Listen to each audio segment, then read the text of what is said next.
Hi, I'm Dr. Gordo, and welcome to the Raven the Writing Desk. Today we're looking at Hamlet by William Shakespeare, a line-by-line read-through with commentary. The goal is to pretty much go through the play line by line with a special emphasis on character perspective and audience understanding. If you've never read Hamlet before, newcomers are welcome. There's not going to be any spoilers. The goal is to provide an objective understanding of the play just by looking at the text itself. I'm going to try to avoid subjective opinions, but the way I emote the lines, there will be a degree of subjectivity. I'm not a Shakespearean actor, and I'm sure I'm going to hear about it in the comments. And if I ever get too subjective, please let me know.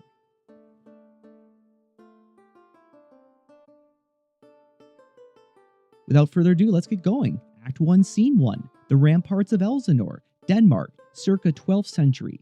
The castle guards are nervous because a ghost haunts the watch. They invite a scholar to try to speak with it. The ghost appears, but says nothing. The guards and the scholar decide what to do next. It is dark, it's cold, and the scene is nervous. Francisco is being relieved by Bernardo. Who's there? Nay, answer me. Stand and unfold yourself. Long live the king! Bernardo? He. You come most carefully upon your hour. Francisco is relieved that Bernardo is there. 'Tis struck 12, get thee to bed, Francisco. 'Tis bitter cold and I'm sick of heart. As Francisco exits, Horatio and Marcellus enter. Say, what? Is Horatio there? A piece of him. Horatio really doesn't want to be there, but they've invited him to witness something. What? Has this thing appeared again tonight? I have seen nothing. Marcellus. Horatio says 'tis but our fantasy and will not let belief take hold of him, touching this dreaded sight twice seen of us. Therefore, I have entreated him along with us to watch the minutes of this night, that, if again this apparition come, he may approve our eyes and speak to it. Tush, tush, will not appear. Horatio's doubtful. Bernardo gives us some exposition. Sit down a while, and let us once again assail your ears, that we are so fortified against our story, what we have seen, two nights seen. Well, sit we down, and let Bernardo speak of this. Last night of all, when yon same star that's westward from the pole had made its course to illume that part of heaven where now it burns, Marcellus and myself, the bell beating one, the ghost suddenly appears. Marcellus, peace, break off, look where it comes again. In the same figure that like the king that's dead. The guards really want Horatio to notice the ghost looks like the dead king. Thou art a scholar, speak to Horatio. Looks he like the king? Mark it, Horatio. Most like, it harrows me with fear and wonder.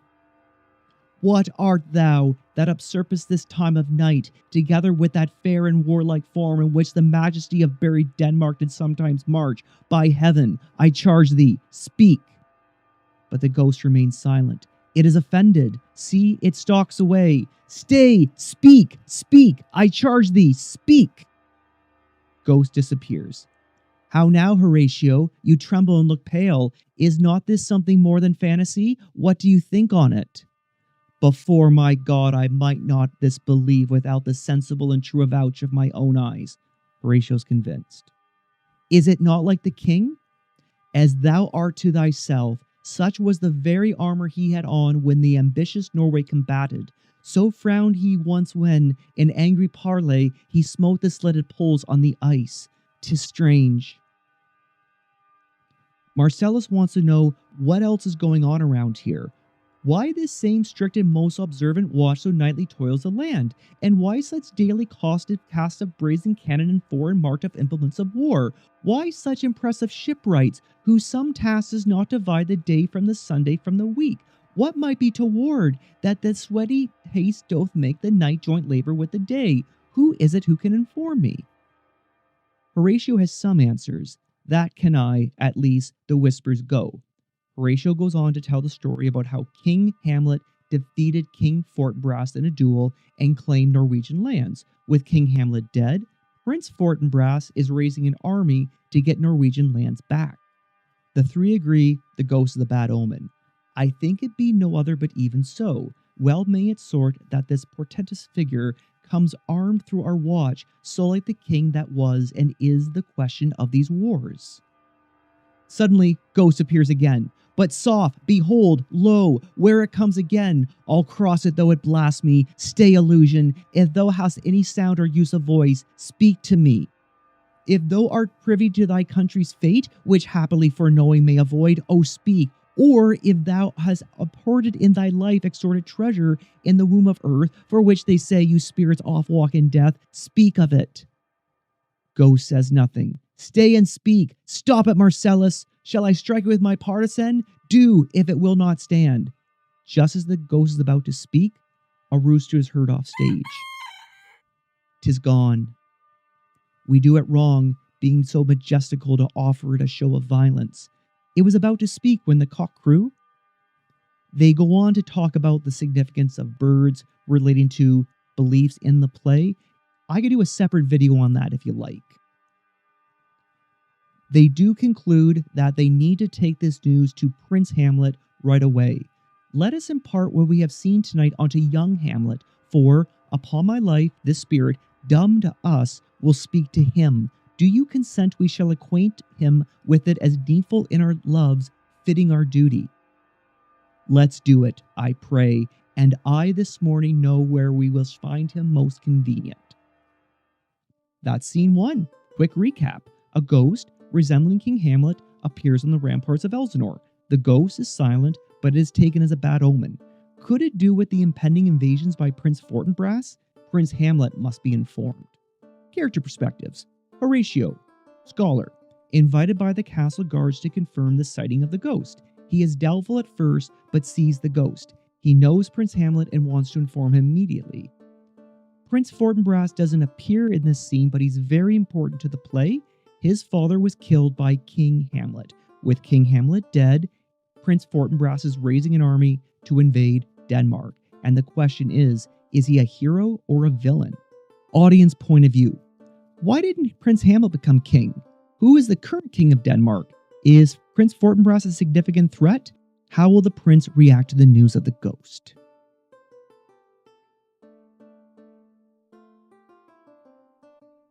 Act 1, Scene 2, the Grand Hall of Elsinore. Claudius, the new king of Denmark, laments the death of his brother. He has married his sister-in-law, Gertrude. He discusses the Norwegian threat and tries to comfort the mourning Hamlet. The prince is depressed by recent events, but is amazed to learn of the ghost. The scene opens with King Claudius addressing the court. He acknowledges the passing of his brother and a mourning kingdom. Though yet of Hamlet, our dear brother's death, the memory be green.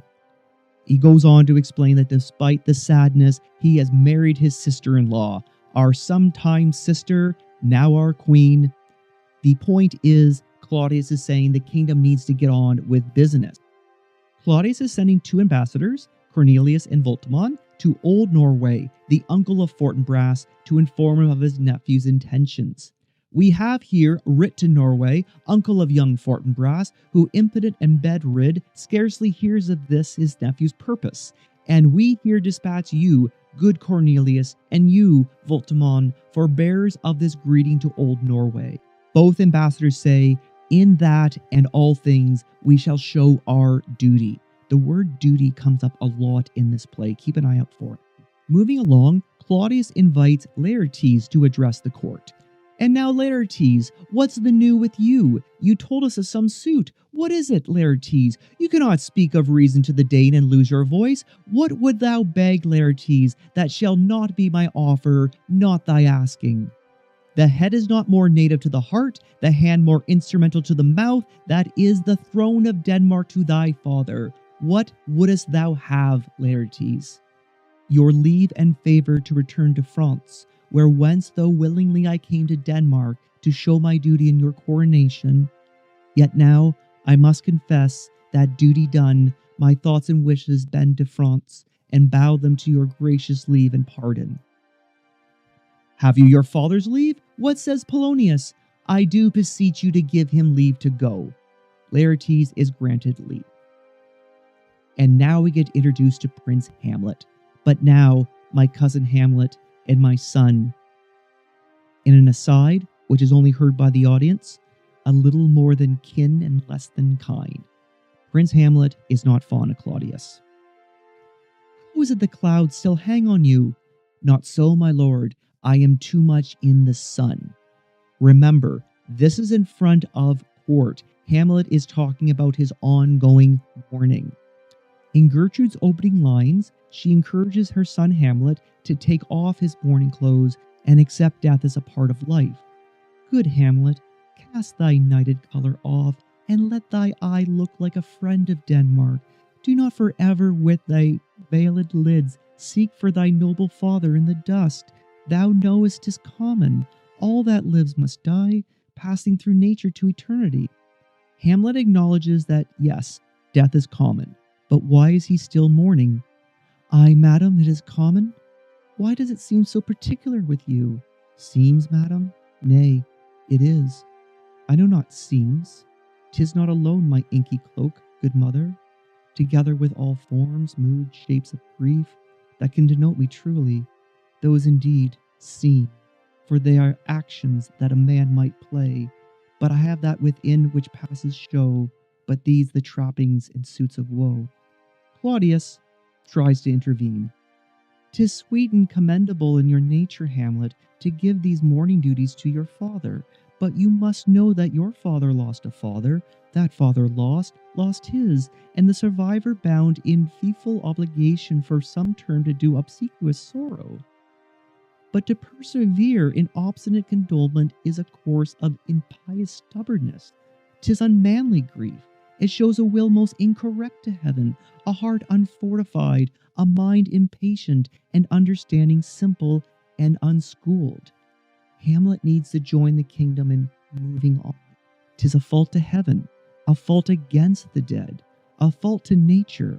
We pray you, throw to earth this unprevailing woe, and think of us as a father, for let the world take note, you are most immediate to our throne. Claudius is publicly identifying Prince Hamlet as the crown prince, and as the future leader of this country, you can't go on mourning. You've got to be strong for everybody. For your intent in going back to school in Wittenberg, it is most retrograde to our desire, and we beseech you, bend you to remain here in the cheer and comfort of our eye, our chiefest courtier, cousin, and our son. Gertrude agrees. Let not thy mother lost her prayers, Hamlet. I pray thee, stay with us.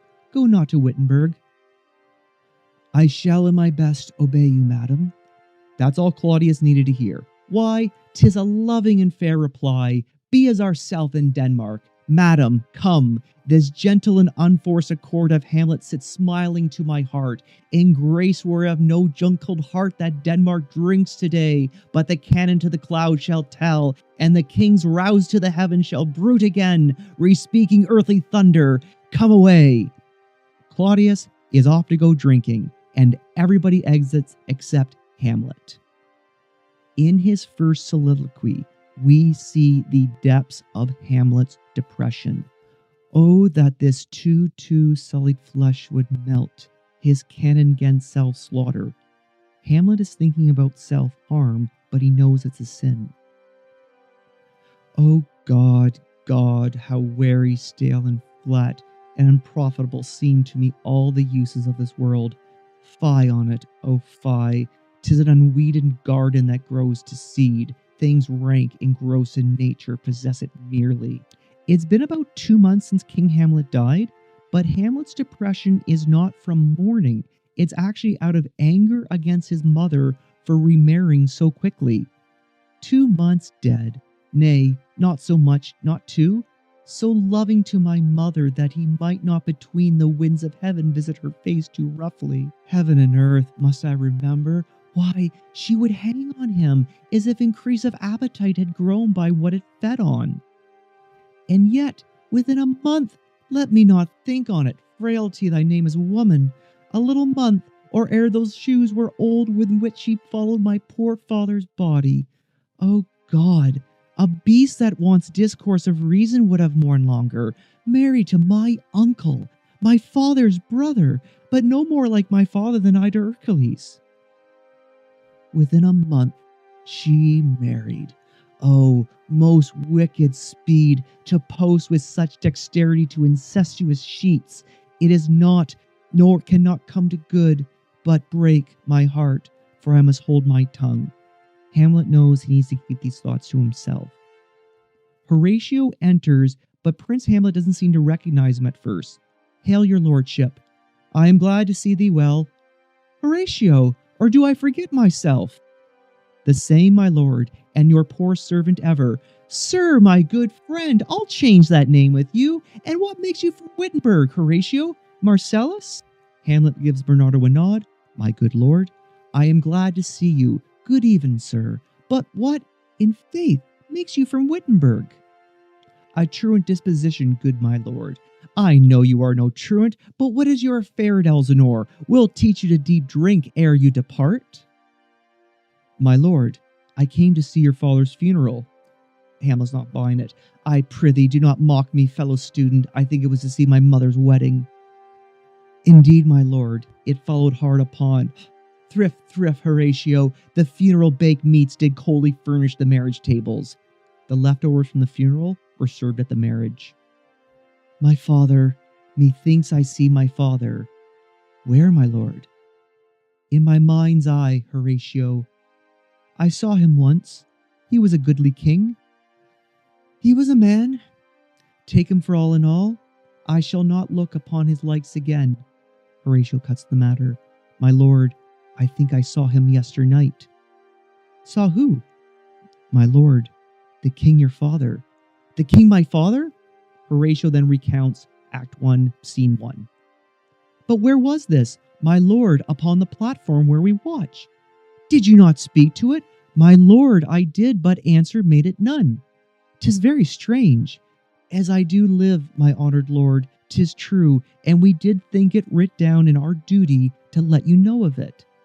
"Indeed, sirs, but this troubles me. Hold you the watch tonight?" "We do, my lord." "Armed, you say?" "Armed, my lord." "From toe to toe?" "My lord, from head to foot." "Then you saw his face?" "Oh yes, my lord, he wore his beaver up." "He wore his face shield up." "What, looked he frowningly? A countenance more in sorrow than in anger?" "Pale or red?" "Nay, very pale." "And fixed his eyes upon you?" "Most constantly." "I would have been there.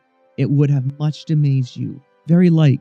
"Stayed it long?" "While one with moderate haste might tell 100. Longer, longer." "Not when I saw it." "His beard was grizzled, no, as it was in life, a sabled silver." "I will watch tonight, perchance to walk again." "I warrant it will."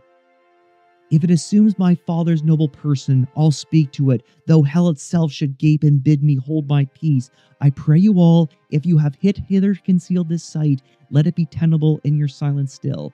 Let's just keep this between us. And whatsoever else shall hap tonight, give it an understanding but no tongue. I will requite your loves, so fare you well. Upon the platform, twixt 11 and 12, I'll visit you. Our duty to your honor, your loves as mine to you. Farewell." Everybody but Hamlet exits. "My father's spirit, in arms, all is not well. I doubt some foul play. Would the night were to come. Till then, sit still, my soul. Foul deeds will rise, though all the earth overwhelm them to men's eyes." That's the end of Scene 2. Recap. Claudius acknowledges trouble in the kingdom, but is confident about Denmark's future. Claudius is married to his sister-in-law, Gertrude. They ask Hamlet to stop mourning his father for the sake of the kingdom. Hamlet is furious about his mother's remarriage and is unstable. Horatio and the guards inform Hamlet about the ghost. Prince Hamlet plans to join the watch that night. Perspectives. Claudius confidently handles the Norway situation and grants Laertes leave. He is in love with Gertrude and assumes Hamlet will get past his mourning. Polonius. He is Denmark's Lord Chamberlain. We really don't learn about anything about him. Laertes, we learn that he's going back to France. Gertrude, happily remarried, remains as queen, but concerned for her son. She wants to see Hamlet end his mourning and be happy again. Pleased Hamlet is staying at court. Horatio, schoolmate to Prince Hamlet, came to Elsinore for Claudius's coronation, stayed for the wedding, tells Prince Hamlet about the ghost, and encourages him to join them. Prince Hamlet, publicly in deep mourning, privately extremely depressed over Gertrude's remarriage. agrees to stay at Elsinore instead of returning to school at Wittenberg. He is amazed by the news of the ghost. Audience point of view. We met all the main players at court, and we're wondering, will the Norwegian threat be contained? And is a man marrying his sister-in-law incestuous? And how will the ghost impact Hamlet's instability?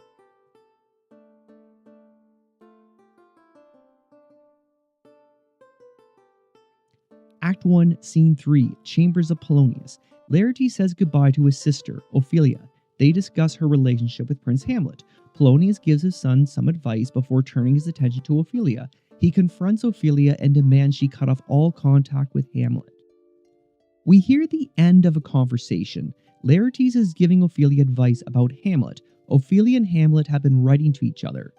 For Hamlet, and the trifling of his favor, hold it to a fashion and a toy in your blood, a violet in the youth of priming nature, forward, not permanent, sweet, not lasting, the perfume and suppliance of a minute, no more. No more but so? Think of it no more. Laertes is concerned that Hamlet isn't that serious on Ophelia. Perhaps he loves you now, and now no soiled nor coddled doth besmirch the virtues of his will. But you must fear his greatness weighed, his will is not his own. Because Hamlet is the crown prince, he can't choose his own bride. It's going to be chosen for him. Laertes explains, for he himself is subject to his birth. He may not, as unvalued persons do, carve for himself, for his choice depends the safety and the health of a whole state, and therefore must his choice be circumscribed onto the voice and yielding of that body whereon he is the head. Laertes wants Ophelia to rethink things. Fear it, Ophelia, fear it, my dear sister, and keep you in the rear of your affection, out of shot and danger of desire. The chariest maid is prodigal enough if she unmasks her beauty to the moon. Ophelia appreciates the advice, but he himself should behave. I shall the effect of this good lesson keep as watchman to my heart, but, good my brother, do not, as some ungracious pastors do, show me the steep and thorny way to heaven, whiles, like a puffed and reckless libertine, himself the primrose pass of dalliance trends, and recks not his own reed. Polonius enters, and he's surprised to see Laertes is still here. He thought he's already left town. Yet here, Laertes, abroad, abroad, for shame. Polonius takes this opportunity to give his son some cliché advice about moderation. There, my blessings with thee, and these few precepts in thy memory look to thy character. Give thy thoughts no tongue, nor any proportioned thoughts his act. Be thou familiar, but by no means vulgar. Those friends thou hast, and their adoption tried, grapple them onto thy soul with hoops of steel, but do not dull thy palm with entertainment of each new hatch unfledged courage. Beware of entrance to a quarrel, but, being in, bear it to that oppose may beware of thee. Give every man thy ear, but few thy voice. Take each man's censor, but reserve thy judgment. Costly thy habit as thy purse can buy, but not expressed in fancy. Rich, not gaudy. For the apparel oft proclaims the man, and they in France and the best rank and station are of a most select and generous chief in that. Neither a borrower nor a lender be, for loan often loses both itself and friend, and borrowing dulls the edge of husbandry. This above all, to thy own self be true, and it must follow, as the night the day, thou canst not then be false to any man. Farewell, my blessing season this in thee. Most humbly I take my leave, my lord. The time invests you. Go, your servants tend. Farewell, Ophelia, and remember well what I have said to you. 'Tis in my memory, locked, and you yourself shall keep the key of it. And with that, Laertes departs. Polonius wants to know, was it Ophelia he has said to you, so please you, something touching the Lord Hamlet? Polonius has the same concerns as Laertes. If her reputation is ruined, it's going to be difficult to repair. He hath, my lord, of late made many tender of his affections to me. Affections? Puh! You speak like a green girl unsifted in such perilous circumstance. Do you believe his tenders, as you call them? Tender yourself more dearly, or, not to crack the wind of the poor phrase, running it thus you'll tender me a fool. My lord, he hath importuned me with love in honourable fashion. Ay, fashion you may call it. Go to, go to. He hath given countenance to his speech, my lord, with almost all the holy vows of heaven. Ah, springs to catch woodcocks, I do know, when the blood burns and how prodigal the soul lends the tongue vows. Polonius forbids Ophelia from seeing Hamlet any longer. Ophelia, do not believe his vows, for they are brokers, not of the dye which their investments show. This is for all. I would not, in plain terms, from this time forth, have you slander any moment leisure as to give words or talk to the Lord Hamlet. Look to, I charge you, come your ways. Ophelia agrees. I shall obey, my lord. Recap, Act 1, Scene 3. Laertes, before departing for France, discusses Prince Hamlet with his sister Ophelia. He is concerned she's going to get her heart broken. Polonius gives Laertes some fatherly advice. Polonius then forbids Ophelia from further contact with Hamlet. Character perspectives. Laertes, ideal man of court, loyal and dutiful. Polonius appears confident in his success, but asks him to behave. Concerned for his sister's well-being while he is away, he warns her about Hamlet. Polonius, proud of his son Laertes, he wants to see him do well. Concerned about Ophelia's relationship with Hamlet, she could disgrace the family and ruin her honor. He forbids her from speaking to Hamlet. Ophelia corresponds with Prince Hamlet, who has been attending school. In a separate video, I can talk more about what kind of a relationship did Ophelia and Hamlet have, because it does sound like he saw her recently and there's been a correspondence. Enough said. The point is, she does seem to be in love with him. She listens respectfully to Laertes, but Polonius gets through to her. She agrees to stop seeing Hamlet. Audience point of view. The audience knows that Hamlet is unstable, not prepared for a romantic relationship. But will Ophelia obey Polonius, and how will Hamlet react?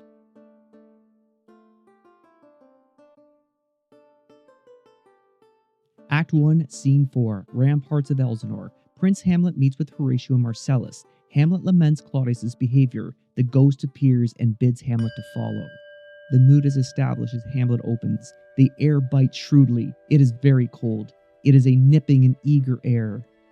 What hour is it now? I think it lacks a 12. No, it is struck. So the confusion over the time adds a little to the tension. Then draws near the season wherein the spirit held his wont to walk. Then we hear some trumpets off stage. What does this mean, my lord? Claudius is having his big celebration he mentioned earlier. The king doth wake tonight and takes his rouse, keeps wassail, and the swaggering uprising reels, and, as he drains his draughts of Rhenish down, the kettle rum and trumpet thus bray out the trumpet of his pledge. Every time Claudius drinks, they play instruments. Horatio, not from court, wants to know, is it custom? Ah, marry it is, but to mind, though I am native here, and to the manner born, it is custom more honored in the breach than the observance. This heavy-handled revel east and west makes us traduced and taxes of other nations. They clep us as drunkards, and the Swinish phrase soil our edition, and indeed, it takes from our achievements. But before Hamlet can continue, the ghost appears. Look, my lord, it comes. Angels and ministers of grace defend us. Be thou a spirit of health or goblin damned. Bring thee the airs from heaven or blasts of hell. But thy intents wicked or charitable, thou comest in such a questionable shape that I will speak to thee. I'll call thee Hamlet, king, father, royal Dane. Oh, answer me. Ghost remains silent. With thoughts beyond the reaches of our souls, say, what is this? Whereof? What should we do? The ghost beckons him to follow. The others do not trust the ghost. Horatio, it beckons you to go away with it as if it imparted to desire you alone. Marcellus, look at what courteous action it waves to you to a more removed ground, but do not go with it. Horatio, no, by no means. Hamlet, it will not speak, then I will follow it. Marcellus, do not, my lord. Hamlet is showing his madness. What should I fear? I do not set my life at a pin's fee, and for my soul, what can it do to that, being a thing immortal as itself? It weighs me forth, I'll follow it. Horatio tries to talk some sense into Hamlet. He's very concerned for his safety. This could be an evil spirit who wants to lure Hamlet off a cliff. What if it tempts you towards a flood, my lord, or to the dreaded summit of the cliff that beetles over his base into the sea, and there assumes some other horrible form which might deprive you of your sovereignty of reason and draw you into madness? Think of it. Hamlet is not swayed. It weighs me still. Go on, I'll follow thee. Marcellus, you shall not go, my lord. Horatio and Marcellus try to actively stop Hamlet. Hold off your hands. Be ruled. You shall not go. My fate cries out. Unhand me, gentlemen. By heaven, I'll make a ghost of him that lets me. I say, away. Go on. I'll follow thee. Hamlet exit.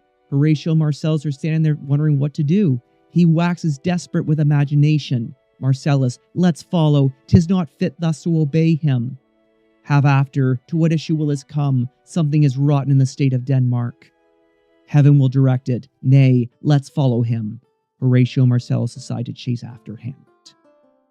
Recap. Hamlet disapproves of how Claudius celebrates. A king should model sobriety. Hamlet is captivated by the ghost and follows it. Concerned for his safety, Horatio and Marcellus follow. Perspectives. Horatio begs Hamlet not to follow the ghost. It could be an evil spirit, and it further demonstrates his loyalty by pursuing the prince. Prince Hamlet expresses interest in the throne and how a king should rule with temperance, showing a stable side. The ghost brings out his madness. Despite the risks, he follows it. Audience point of view, simply, is this the ghost of King Hamlet, or is it an evil spirit?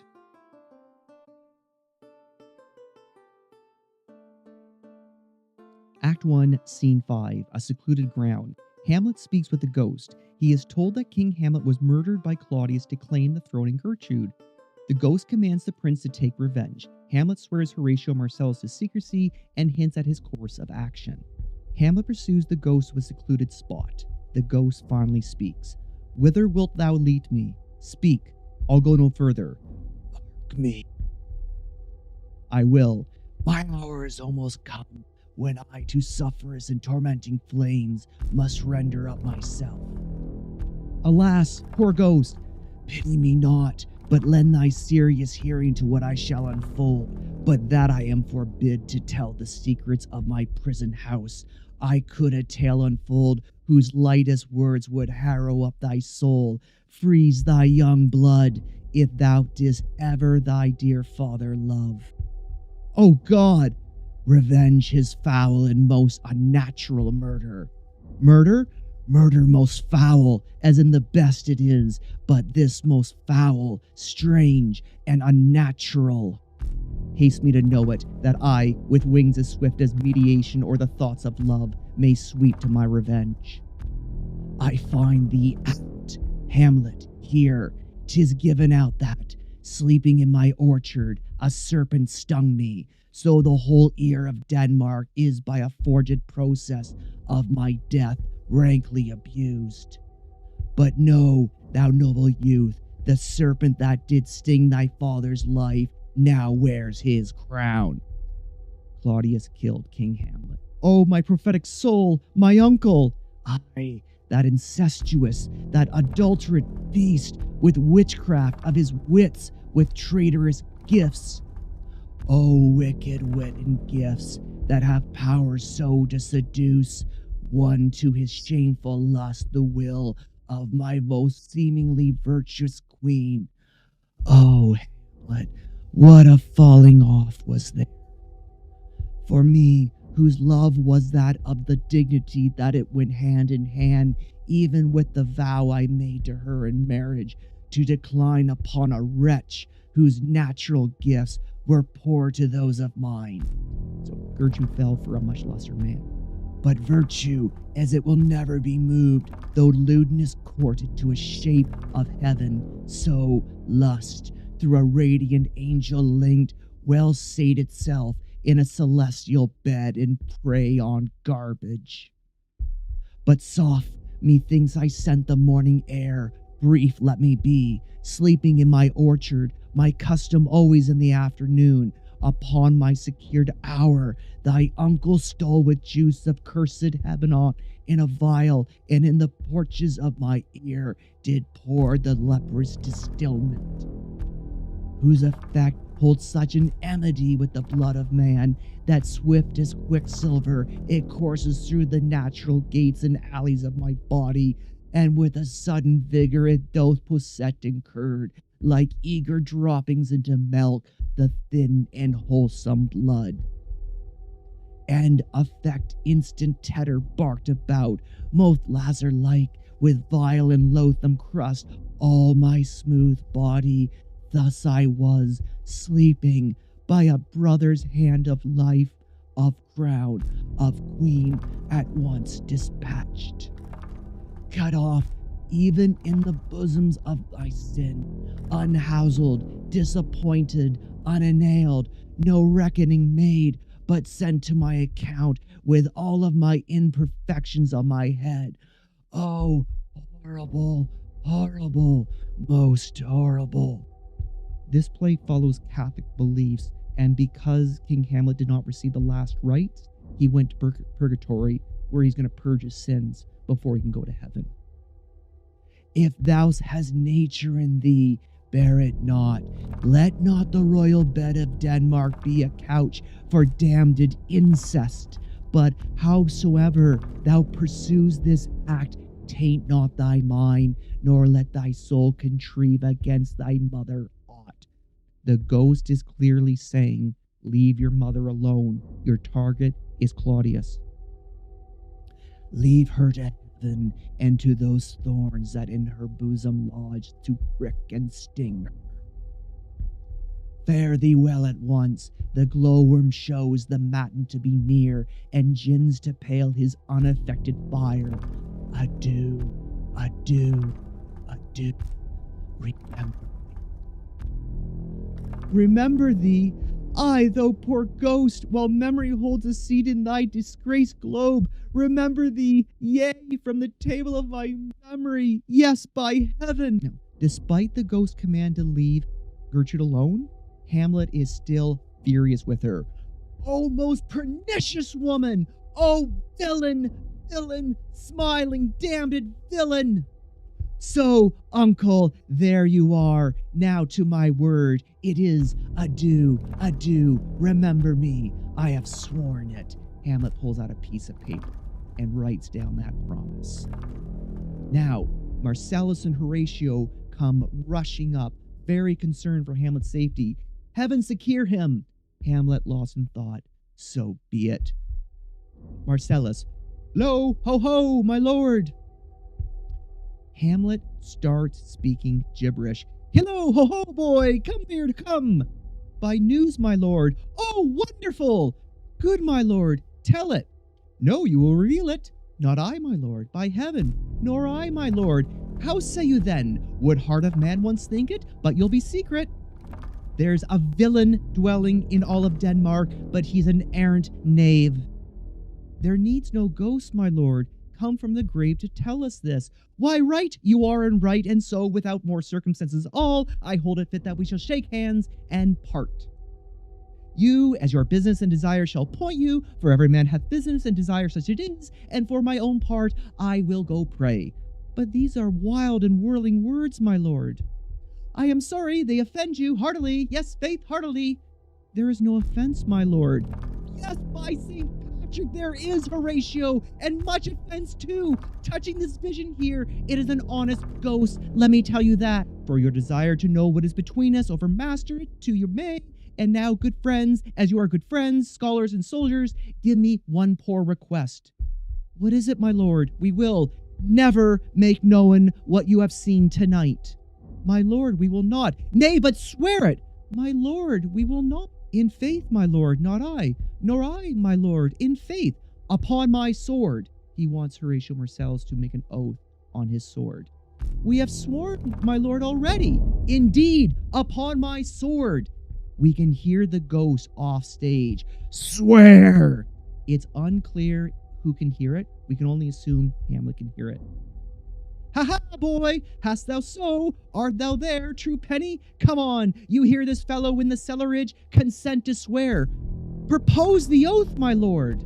Never to speak of this that you have seen. Swear by my sword. Swear. Hamlet remarks that the ghost seems to be here and everywhere. Then we'll shift our ground. Come hither, gentlemen, and lay your hands again upon my sword. Swear by my sword, never to speak of this that you have heard. Swear by his sword. Well said, old mole. Canst work in the earth so fast? A worthy pioneer, once more removed, good friend. Horatio is so confused. Oh, day and night, but this is wondrous strange, and therefore as a stranger give it welcome. There are more things in heaven and earth, Horatio, than are dreamt in your philosophy. Hamlet wants him to promise not only not to speak about tonight, but not to make any comments about any actions he's about to take. But come, here, as before, never, so help you mercy, how strange or odd somever I bear myself, as I perchance hereafter shall think meet to put on an antic disposition on. That you, at such times, see me, shall never, with arms encumbered thus, or this head shake, or by pronouncing of some doubtful phrase, as well, we know, or we could, and if we would, or if we would list to speak, or there be and if they might, or such ambiguous giving out, to note that you know aught of me. This do swear, so grace and memory at your most need help you. Hamlet takes a moment to catch his breath and a little bit more calmly expresses the oath. Swear. Rest, perturbed spirit. So, gentlemen, with all love I do command me to you, and whatso poor a man as Hamlet is may, to do express his love and friending greeting to you, God willing, shall not lack. Let us go together, and still your fingers on your tips, I pray. The time is out of joint. O cursed spite that ever I was born to set it right. Nay, come, let's go together. And they all exit. Recap Act 1, Scene 5. The ghost claims to be the spirit of King Hamlet. It says Claudius murdered him to take the throne and his wife, and commands Prince Hamlet to take revenge. Hamlet swears his companions to secrecy and starts to hatch a plan. The ghost claims in life he was murdered while napping in his orchard by Claudius.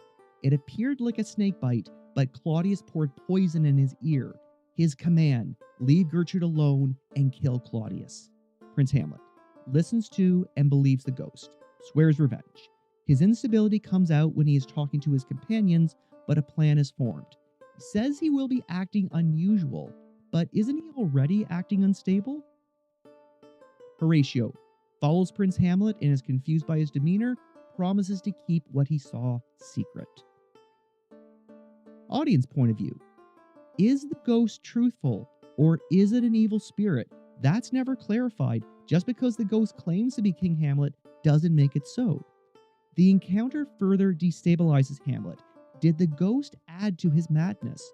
What is Hamlet's plan, and how will he carry out his revenge? Now, quick recap of Act 1. King Hamlet of Denmark died, and his brother Claudius took the throne, and the queen. Prince Hamlet is furious with his mother over this remarriage. Denmark is threatened by Norway. A ghost tells Hamlet he was killed by Claudius and swears the prince to revenge.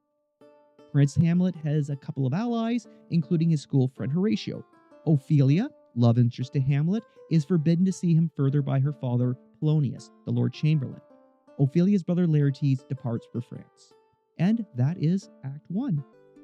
Act 2, Scene 1, the Chambers of Polonius. Polonius is sending a servant to inquire about Laertes. Suddenly, an upset Ophelia enters. She is frightened by Hamlet's behavior. Polonius assumes Hamlet has been driven mad by unrequited love. He decides to inform Claudius immediately.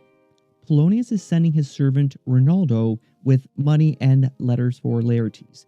Give him this money and these notes, Rinaldo. I will, my lord. However, Polonius has additional instructions. He wants a report of his son's activities. You shall do marvelous wisely, good Rinaldo, before you visit him, to inquire of his behavior. My lord, I did intend it. Polonius likes elaborate plans. He first wants to find out what are Danish people doing in Paris. Marry, well said. Look you, sir, inquire me first what danksters are in Paris, and how and who, what means, and where they keep. What company, and at what expense, and finding by this encompassment and drift of question that they do know my son, come you more near to that particular demands will touch it. Find out what kind of company Laertes is keeping.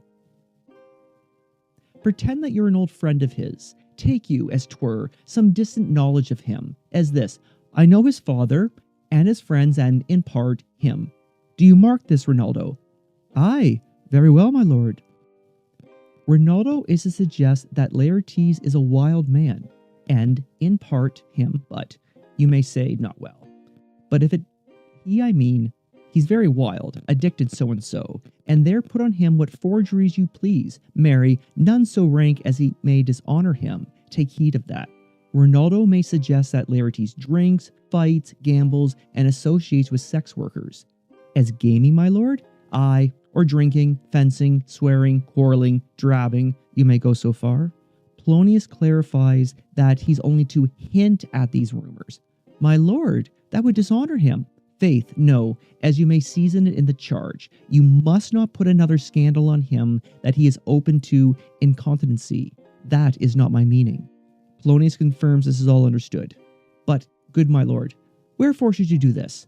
I, my lord, I would know that. Marry, sir, here's my drift. This is Polonius's reasoning behind everything. And I believe it is a fetch of wit, you main these citing sullies on my son, as 'twere a think a little sullied in the working. Polonius assumes that if Laertes is an honorable man, people will defend his honor. Mark you, your party and converse, him you would sound, having even seen in the predominant crimes of youth, you breath of guilt, be assured he closes with you in this consequence. Good sir, or friend, or gentleman, according to the phrase or the addition of man and country. Very good, my lord. Polonius gets so busy in his scheming he forgets what he's talking about. And then, sir, does he this? He does... What was I about to say? By the mass, I was about to say something. Where did I leave off?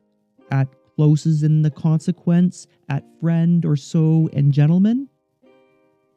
At closes in the consequence, aye, marry. He closes thus. I know a gentleman. There was gaming. There overtooken some rows. There falling out at tennis. Or perchance I saw him at a house of sale. Your bait of falsehood take this carp of truth. You have me, have you not? My lord, I have. Rinaldo departs. Suddenly, a very upset Ophelia enters. How now, Ophelia? What's the matter? Oh, my lord, I've been so affrighted. A disheveled Hamlet burst into Ophelia's room. What with? In the name of God. My lord, as I was sewing in my closet, Lord Hamlet, with his doublet all unbraced, no hat upon his head, his stockings fouled, ungartered, and down-guiled to his ankle. Hamlet doesn't say anything, but he was pale as a ghost. Pale as his shirt, his knees knocking each other, and with a look so piteous and purport that if he had been lucid out of hell to speak of horrors, he comes before me.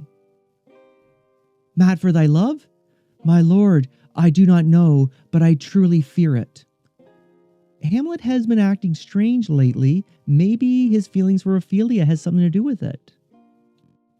He took me by the wrist and held me hard. Then goes he the length of all his arm, and with his other hand over his brow, he falls to such perusal of face as he would draw it. Long stayed he so. At last, a little shaking of my arm, and thrice his head up and down.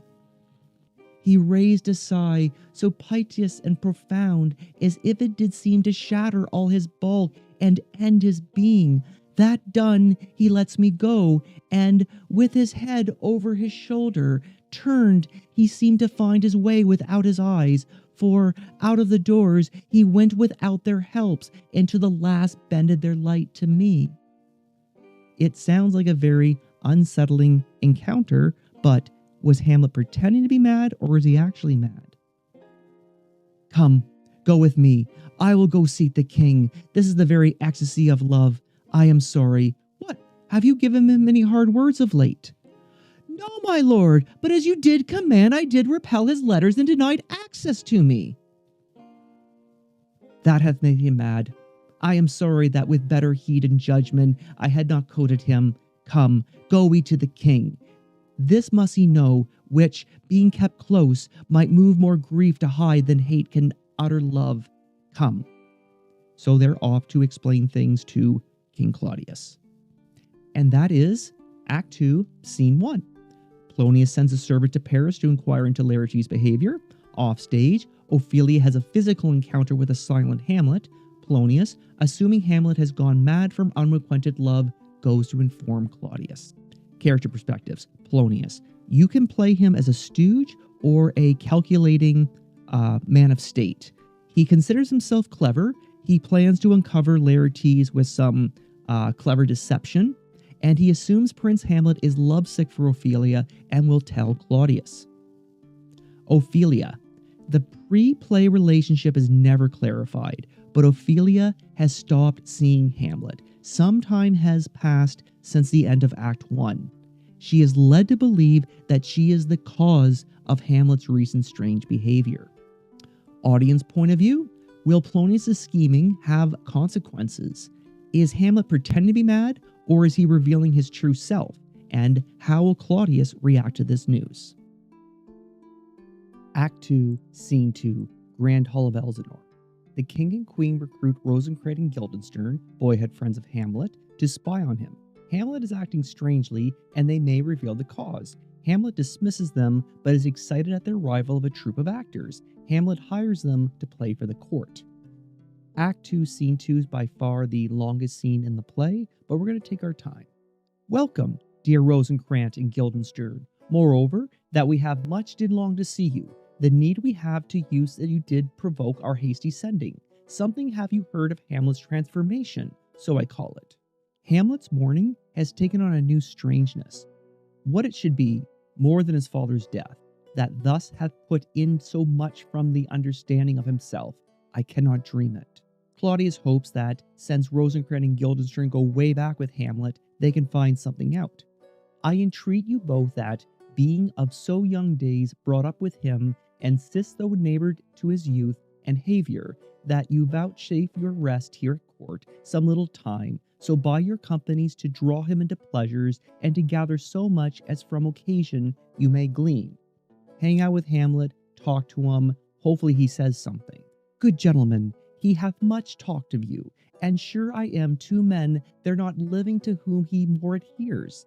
If it will please you to show us so much gentry and goodwill as to expend your time with us a while for the supply and profit of our hope, your visitation shall receive such thanks as fits a king's remembrance. Rosencrantz and Guildenstern are happy to be of use. Both your majesties might, by the sovereign power you have of us, put your dread pleasures more into command than to entreaty. But we both obey, and here give up ourselves in the full bent to lay our service freely at your feet, to be commanded. Thanks, Rosencrantz and Guildenstern. Thanks, Guildenstern and Rosencrantz. Although they claim that Hamlet thinks very highly of them, they can't tell them apart. Again, Rosencrantz, Guildenstern. Claudius. Thanks, Guildenstern and gentle Rosencrantz, and I beseech you instantly to visit my too much changed son. Go, some of you, and bring these gentlemen where Hamlet is. Claudius is asking some guards to show Rosencrantz and Guildenstern where Hamlet is. Guildenstern. But we will obey, and here give up ourselves in the full bent to lay our service freely at your feet to be commanded. Rosencrantz and Guildenstern exit as Polonius enters. The ambassadors from Norway, my good lord, are joyfully returned. Thou still hast been the father of good news. So, the mission's back from Norway. Let's see what they have to say. Polonius, coming right from his meeting with Ophelia, also adds, I have found the very cause of Hamlet's lunacy. Oh, speak of that I do long to hear. Claudius says to Gertrude, Polonius knows something, to which Gertrude replies, I doubt it is no other but the main, his father's death and our over-hasty marriage. So Gertrude is aware that what her and Claudius have done have impacted Hamlet, but of course, that's only scratching the surface of it. Enter the ambassadors with good news. Welcome, my good friends. Say, Voltimand, what from our brother Norway? Most fair return of greetings and desires.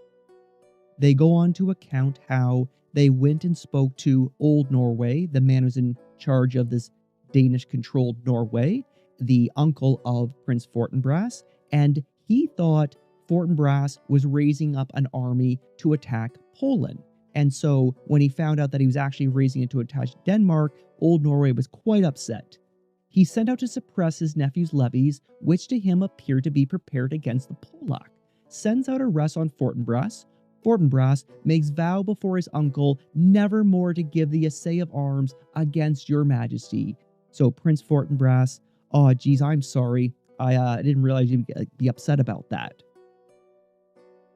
Whereon old Norway, overcome with joy, gives him 70,000 crowns in annual fee and his commission to employ these soldiers so levied as before against the Polak with an entreaty. Well, Fortinbras, since you have raised this army, we might as well use it. Why not attack Poland with it?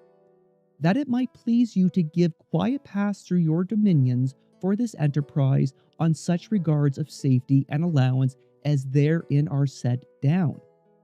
Norway is proposing, in order to get our soldiers from Norway to Poland, could we please march across Denmark? Now, this might seem a little confusing if you know modern geography. Denmark doesn't border Poland. In the 12th century, though, Denmark was a lot larger.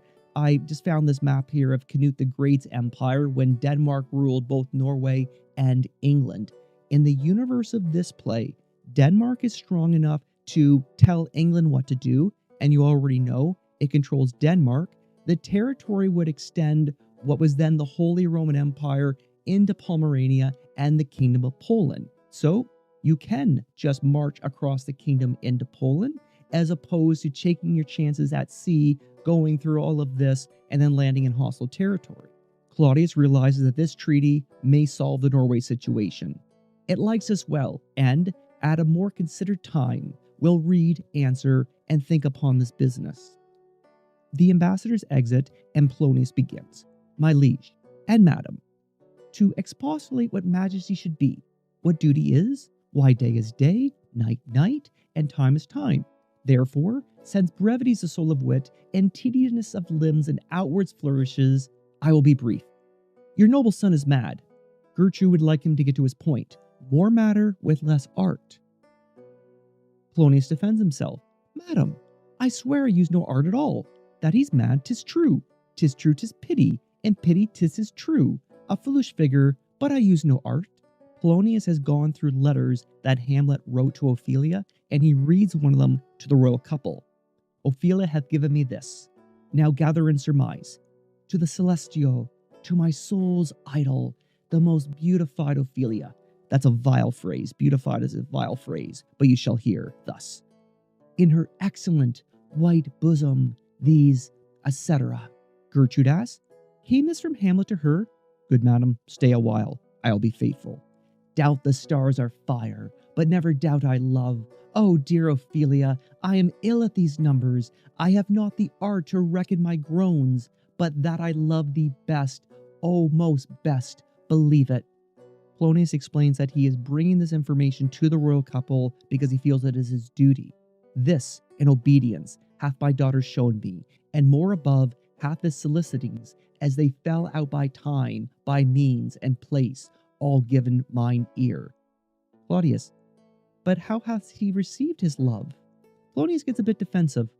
What do you think of me? As a man faithful and honorable? I would fain to prove so. My young mistress, thus I did bespeak. Lord Hamlet is a prince, out of thy star. This must not be. And then I prescripts gave her that she should lock herself from his resport, admit no messengers, receive no tokens. Polonius is recapping what he said in Act 1, that he forbidded Ophelia from seeing Hamlet any longer. And he, repelled, a short tale to make, fell into a sadness, then into a fast, thence into a watch, thence into a weakness, thence into a lightness, and by this declension into the madness wherein now he raves, and for we all mourn for. In other words, Hamlet's heartbroken. Claudius asks Gertrude, do you think 'tis this? It may be. Very like. Gertrude says it's plausible. Polonius will arrange an encounter between Ophelia and Hamlet. He and Claudius will listen to their conversation. At such a time, I'll loose my daughter to him. Be you and I behind an arras then. Mark the encounter. If he love her not, and be not from his reason fallen thereon, let me be no assistant for estate, but keep a farm and carters. Polonius is so sure that Hamlet's in love with Polonius, he's willing to stake his reputation on it. Claudius, we will try it. Hamlet enters, Gertrude, but look where sadly the poor wretch comes reading. Away, I do beseech you both, away, I'll board him presently, oh, give me leave. Polonius would like to try to question Hamlet. In the following encounter, we see fake mad Hamlet. How does my good lord Hamlet? Well, God a mercy! Do you know me, my lord? Excellent well, you are a fishmonger. He thinks he's a fish salesman, which is actually a reference to Ophelia. Prince Hamlet outranks Polonius, so he can insult him all he wants as part of this fake madness. Not I, my lord. Then I would you were so honest a man. Honest, my lord? Aye, sir, to be honest, as this world goes, is to be one man picked out of 10,000. That's very true, my lord. For if the sun breeds maggots in a dead dog, being a good kissing carrion, have you a daughter? I have, my lord. Let her not walk in the sun. Conception is a blessing, but as your daughter may conceive, friend, look to it. So Prince Hamlet is warning Polonius, your daughter may become pregnant. In an aside, Polonius contemplates Hamlet's behavior. How say you by that? Still harping on my daughter. Yet he knew me not at first. He said I was a fishmonger. He is far gone. And truly, in my youth, I suffered from much extremity from love, very near this. I'll speak to him again. What do you read, my lord? Words. Words. What is the matter, my lord? Between who? I mean the matter that you read, my lord. Slander, sir. For the satirical rogue says here that old men have gray beards and that their faces are wrinkled, their eyes purging thick amber and plum, tree gum, and that they have plentiful lack of wit, together with the most weak hams, for which, sir, though I most powerfully and potently believe, yet I hold it not with honesty to have it this set down. For yourself, sir, shall grow old as I am, if, like a crab, you could walk backwards. In another aside, Polonius admits that these are wild words, but there's a sort of pattern to it. Though this be madness, yet there is method in it. Will you walk out in the air, my lord? Into my grave? Indeed, that is out of the air. In another aside, Polonius comments, how pregnant sometimes his replies are, a happiness that often madness hits on, which reason and sanity could not so prosperously be deceived of. I will leave him, and suddenly contrive the means of meeting between him and my daughter. My lord, I will take my leave of you. You cannot, sir, take from me anything I will part with more willingly, part with all, except my life, except my life, except my life. Polonius has heard enough. Fare you well, my lord. He sees Rosencrantz and Guildenstern coming in, to which Hamlet in an aside says, these tedious fools. So, not happy to see them. You see the Lord Hamlet. There he is. God save you, sir, my honored lord, my most dear lord. Hamlet greets them. My excellent good friends, how dost thou, Guildenstern? Ah, Rosencrantz, good lads, how do you both? As indifferent children of the world, happy in that we are not over happy on fortune's cap, but we are not the very button. Not the soles of her feet? Neither, my lord. Then you would live about her waist, or in the middle of her favors. Little lowbrow humor. Faith, her privates we. In the secret parts of fortune, oh, must true, she is a strumpet, what news? So, Hamlet calls Fate a prostitute and wants to know, why are you here? None, my lord, but that the world is growing honest. Then is doomsday near? But your news is not true. Let me question more in particular. What have you, my good friends, deserved at the hands of fortune, that she sends you to prison hither? Prison, my lord? Denmark's a prison. Then is the world one, a goodly one, in which it here are many confines, wards, and dungeons, Denmark being one of the worst. We think not so, my lord. Why then, 'tis none of you, for there is nothing good or bad, but thinking makes it so. To me, it is a prison. What makes you to Elsinore? So Hamlet really wants to know, why are you here? If you're my true friends, you're going to be honest with me. To what end, my lord? That you must teach me. Be even and direct with me, whether you were sent for or no. What do you say? Nay then, I have an eye on you. If you love me, hold not off. My lord, we were sent for. Hamlet accepts the fact that they were open in this regard, but again, he's not going to tell them what's really going on, and his feigned madness continues. I will tell you why. So shall my anticipation prevent your discovery, and your secrecy to the king and queen mold no feather. Hamlet confesses, through his feigned madness, that he is depressed and no longer sees any beauty in the world. I have of late, but wherefore I know not, lost all my worth, forgone my exercises. The earth seems to me a sterile promontory, this most excellent canopy. Hamlet turns his attention to the greatness of man, but chides Rosencrantz for thinking he is talking about man loving man. What a piece of work is a man! How noble in reason, how infinite in faculties, in form and moving, how express and admirable, in action, how like an angel, in apprehension, how like a god, the beauty of the world, the paragon of animals, and yet, to me, when in this wittiness of dust, man delights me not. No, nor woman neither, though by your smiling you may seem to say so. My lord, there was no such stuff in my thoughts. Why did you laugh then, when I said man delights me not? To think, my lord, if you delight not in man, what leaden entertainment the players shall receive you? We coted them on the way, and hither are coming to offer you service. On their way to Elsinore, they ran across some actors that are also on their way to the castle. Hamlet is suddenly very excited by this news. He that plays the king shall be welcome. His majesty will have tribute on me. What players are they? A now jovial mad Hamlet confesses that, yeah, I'm kind of pretending to be mad, but he says it in the most mad way possible. Gentlemen, you are welcome to Elsinore, but my uncle father and aunt mother are deceived. In what, my dear lord? I am but mad north-northwest. When the wind is southerly, I know a hawk from a handsaw. Polonius returns. Well be with you, gentlemen. Hamlet says to Rosencrantz and Guildenstern, hark you, Guildenstern, and you too, at each ear I hear, that great baby you see there is not yet out of his swaddling clothes. Rosencrantz tries to gain some favor with Hamlet by making fun of Polonius. Happily, he is the second time come to them, for they say an old man is twice a child. I will prophesy he comes to tell me of the players. Mark it, you say right sit, a Monday morning, 'twas then indeed. Polonius enters to tell Hamlet about the actors, and he makes a reference to a famous Roman actor, which of course comes across as mad. My lord, I have news for you. My lord, I have news to tell you. When Roscius was an actor in Rome.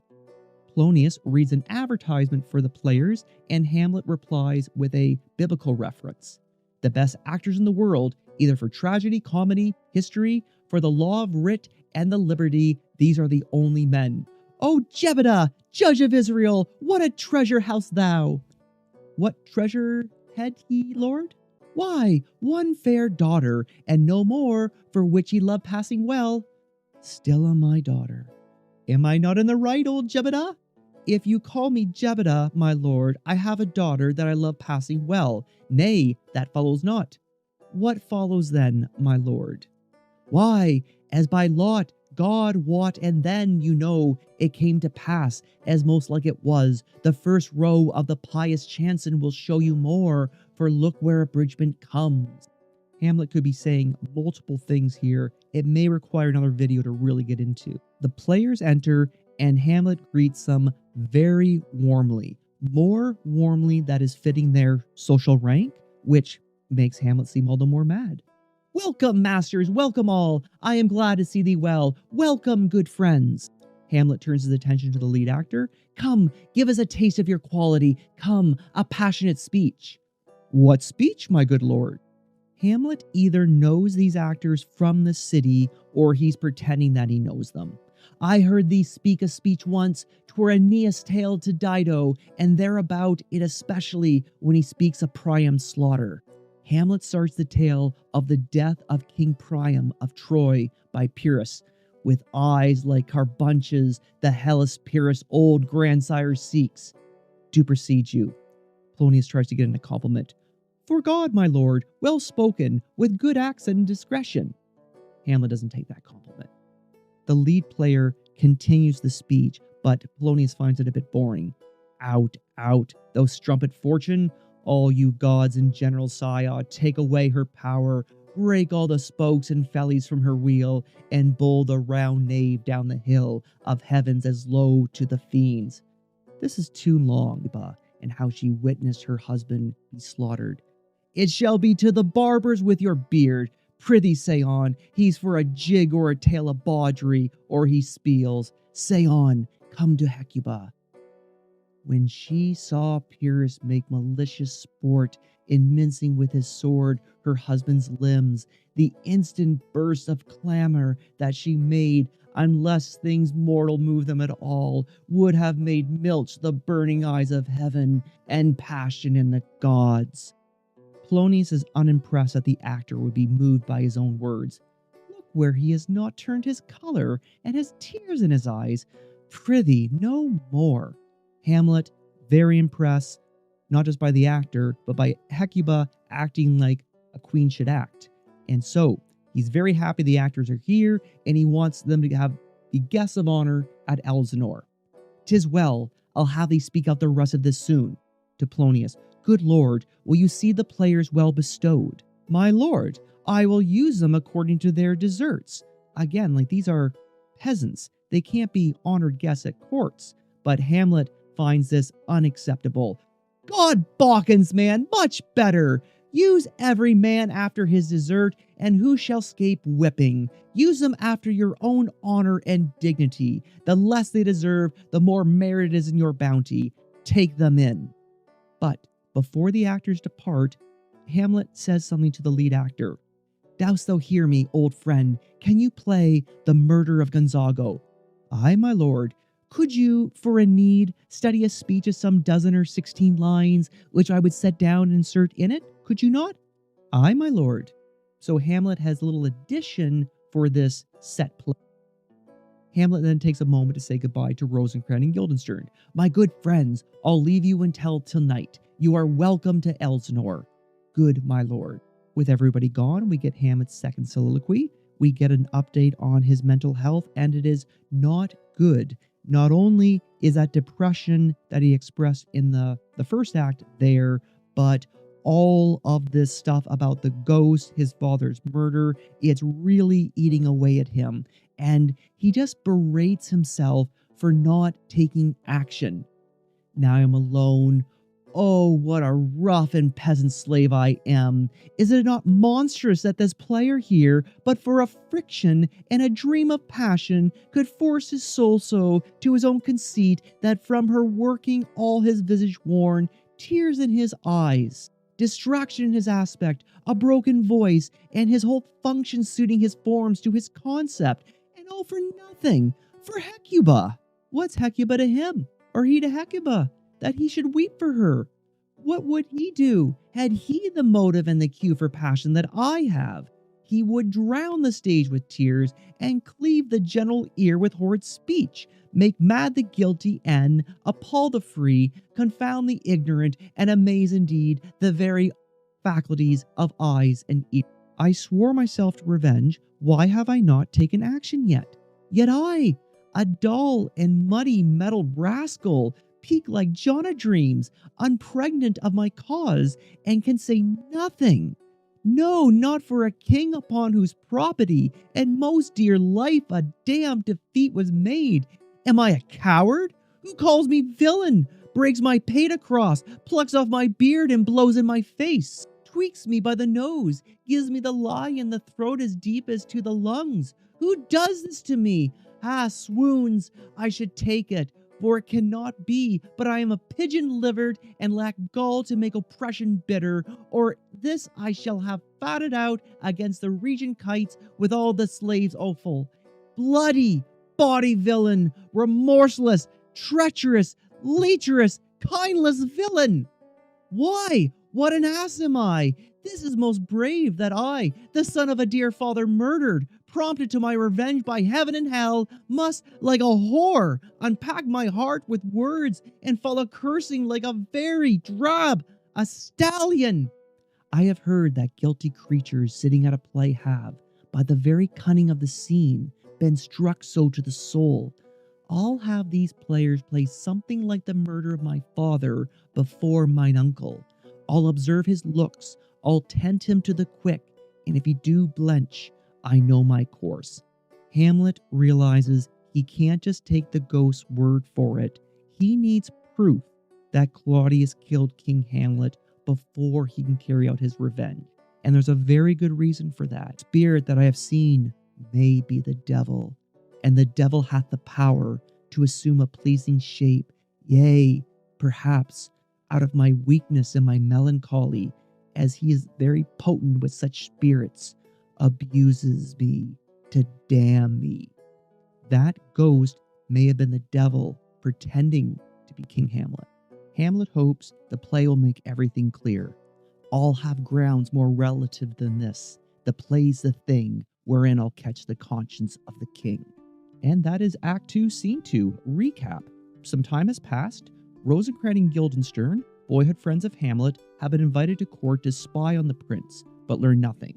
The ambassadors report that Fortinbras wants permission to cross Denmark to attack Poland. Polonius claims Hamlet is mad due to Ophelia's rejected love, but learns nothing questioning the prince. Players arrive at court. Hamlet asks them to prepare a play. In private, Hamlet lambasts himself for not carrying out his revenge. But Hamlet is not procrastinating. He wants to take revenge, but he needs proof of Claudius's guilt. Hamlet will use the players to portray the murder of King Hamlet to see if Claudius reacts. Character perspectives. Claudius and Gertrude. They hope that Rosencrantz and Guildenstern can uncover the cause of Hamlet's madness, but Hamlet's negative reaction to them suggests that Claudius and Gertrude really don't know Hamlet that well, but they do agree to Polonius's plan to use Ophelia to get Hamlet to reveal himself. Polonius assumes he's on top of the whole Hamlet situation. He's convinced that Hamlet is in love with Ophelia, and he reads one of the love letters that Hamlet wrote as proof. He is planning an encounter between Prince Hamlet and Ophelia, where he hopes that Hamlet's going to reveal some deep dark secret. Rosencrantz and Guildenstern, invited to court to entreat Hamlet and get him to open up. They hope to be rewarded for their efforts. Inform Hamlet of the players, but learn nothing. The players, actors from the city. Hamlet seems familiar with their work. They are warmly welcomed, but they're being used. Hamlet, as of late, has been acting strangely around court, wandering the halls for hours and speaking nonsense. He is tortured by inaction. He can't kill Claudius unless he is sure that the ghost was truthful, and his depression continues. He plans to use the play to catch Claudius. A quick recap of Act 2. The court wants to know, why has Hamlet's mourning turned to madness? Polonius, always involved in his children's lives, believes it is because Ophelia stopped her correspondence.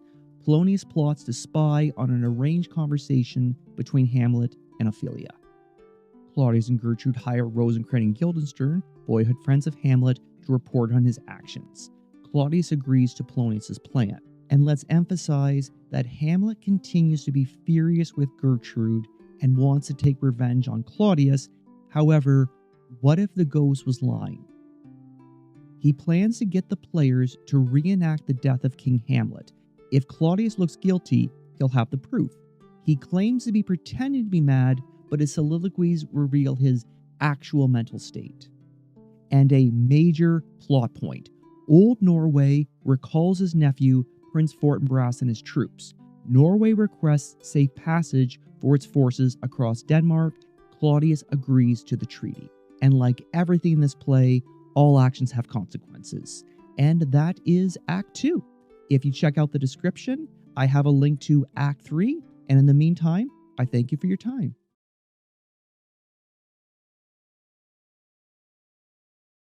Grand Hall of Elsinore. Polonius arranges an encounter between Hamlet and Ophelia. After a soliloquy, Hamlet and Ophelia try to talk, but it falls apart. Claudius resolves to send Hamlet away. We start with Rosencrantz and Guildenstern briefing Claudius and Gertrude that they've been unable to get anything out of Hamlet. Rosencrantz. He does confess he feels distracted, but from what cause he will by no means speak. Guildenstern. Nor do we find him forward to be sounded, but with a crafty madness keeps aloof when we would bring him on some confession of his true state. So, Hamlet's being cagey. Claudius. Did he receive you well? Rosencrantz. Most like a gentleman. Guildenstern. But with much forcing of his disposition. But they may have some good news. Gertrude. Did you assay him in any pastime? Guildenstern. Madam, it so fell out that certain players we overwrought on the way.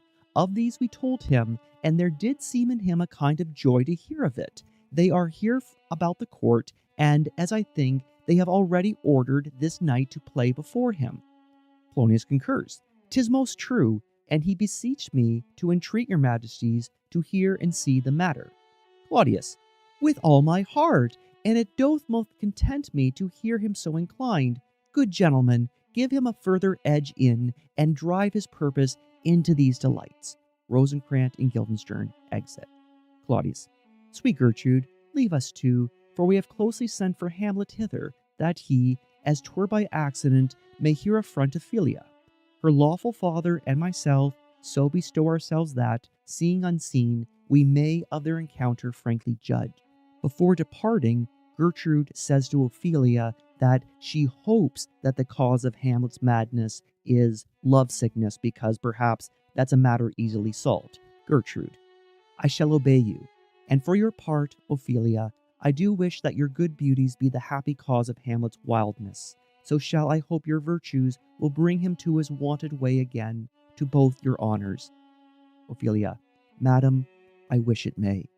Quick point. Ophelia believes Polonius.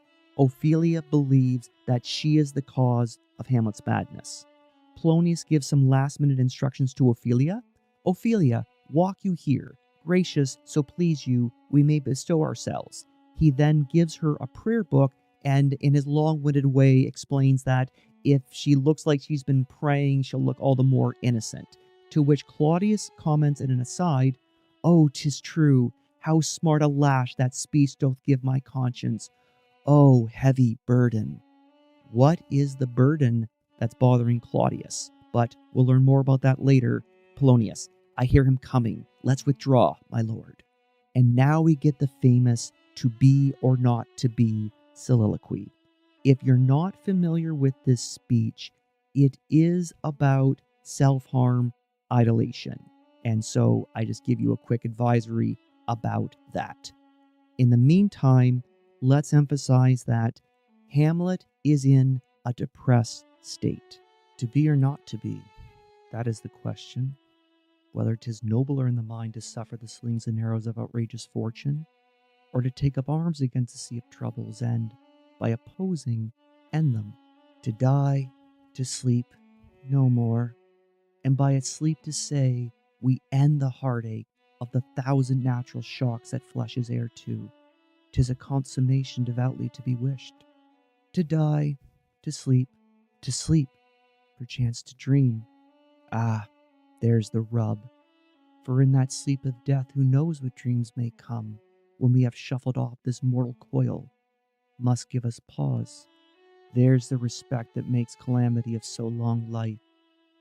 For who would bear the whips and scorns of time, the oppressor's wrong, the proud man's contumely, the pangs of despised love, the law's delay, the insolence of office, and the spurs that patient merit of the unworthy takes, when he himself might his quietus make with a bare bodkin? Who would fardels bear to grunt and sweat under a weary life, but that the dread of something after death, the undiscovered country whose bourne no traveller returns, puzzles the will, and makes us rather bear those wills we have that fly to other that we know not of. Thus conscience makes cowards of us all, and thus the native hue of resolution is sickled over with the pale cast of thoughts, and enterprises of great pitch, and moment with this regard their currents turn awry, and lose the name of action. Hamlet then notices Ophelia approaching. Soft you now, the fair Ophelia. He speaks to Ophelia. Nymph, in thy orisons be all sins remembered. Ophelia, good my lord, how does your honor for this many a day? I humbly thank you well. Ophelia has the letters that he wrote to her, and she wants to give him back his stuff. My lord, I have remembrances of yours that I have longed to deliver. I pray you now receive them. Hamlet's mood begins to change as he becomes more and more angry at this situation. No, not I. I never gave you aught. Ophelia, my honored lord, you know right well you did, and with them words of so sweet breath compose as made the things more rich. Their perfume lost, take these again, for to the noble mind rich gifts wax poor when givers prove unkind. There, my lord. Hamlet becomes hostile. Ha! Are you honest, my lord? Are you fair? What means your lordship? That if you be honest and fair, your honesty should admit no discourse to your beauty. Could beauty, my lord, have better commerce than with honesty? Hamlet's accusing her of being dishonest. Ah, truly, for the power of beauty will sooner transform honesty from what it is to a bawd than the force of honesty can translate beauty into his likeness. This was something of a paradox, but now time gives it proof. I did love you once. Indeed, my lord, you made me believe so. You should not have believed me, for virtue cannot so inculcate our old stock that we shall relish of it. I loved you not. I was the more deceived. All of Hamlet's anger is about to come out, and Ophelia is the target. Get thee to a nunnery. Why wouldest thou be a breeder of sinners? I am myself indifferent honest, but yet I could accuse me of such things that'd be better if my mother had never borne me. I am very proud, revengeful, ambitious, with more offenses at my beck than I have thoughts to put them in, imagination to give them shape, or time to act them in. What should such fellows as I do crawling between earth and heaven? We are errant knaves all, believe none of us. Go thy ways to a nunnery. Hamlet realizes he said too much, and something seems off. Where's your father? At home, my lord. Let the doors be shut upon him, that he may play the fool nowhere but in his own house. Farewell. Ophelia, thinking she's the cause of all of this, begins to panic. Oh, help him, you sweet heavens! If thou dost marry, I'll give you this plague for thy dowry. Be thou as chaste as ice, as pure as snow, thou shalt not escape calumny. Get thee to a nunnery. Farewell. Heavenly powers restore him. Or if thou wilt needs marry, marry a fool, for wise men know well enough what monsters you make of them. To a nunnery go, and quickly too. Farewell. I have heard your paintings too well enough. God hath given you one face, and you make yourselves another. You jig and amble, and you lisp. You nickname God's creatures and make wantonness your ignorance. Go to. I'll no more on it. It hath made me mad. I say we will have no more marriage. Those who are married already, all but one, shall live. The rest shall keep as they are. To a nunnery. Go. Hamlet exits. Ophelia is completely shaken. Oh, what a noble mind here is overthrown. The courtiers, soldiers, scholars, eye, tongue, sword, the excellency and rose of the fair state, the glass of fashion, and the mold of form, the observers, quite down.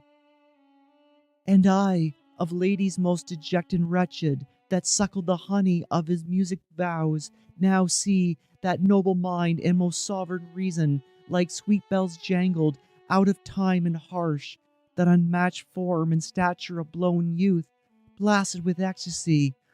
Oh, woe is me to have seen what I have seen. Claudius and Polonius emerge from their hiding space.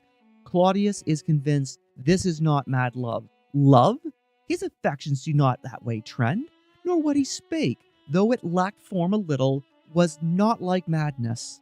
Claudius has a favor with the English court, and he's going to use it. There's something to his soul over which his melancholy sits on brood, and I do doubt the hatch and the disclose will be some danger. Which for to prevent, I have made a quick determination, thus set it down, he shall with speed to England for the demand of our neglected tribute. Claudius hopes some time away from court will do Hamlet good. Happily the seas, and courtiers different, with variable objects, shall expel this something, settled matter in his heart, whereon his brain still beating, puts him thus from fashion of himself. What think you on it? Polonius agrees with Claudius's plan, but he still thinks the cause of Hamlet's madness is unrequited love, and he thinks if Gertrude talks to Hamlet, maybe she can get the truth out of him. My lord, do as you please, but if you hold it fit, after the play, let his queen mother all alone entreat with him to show his grief.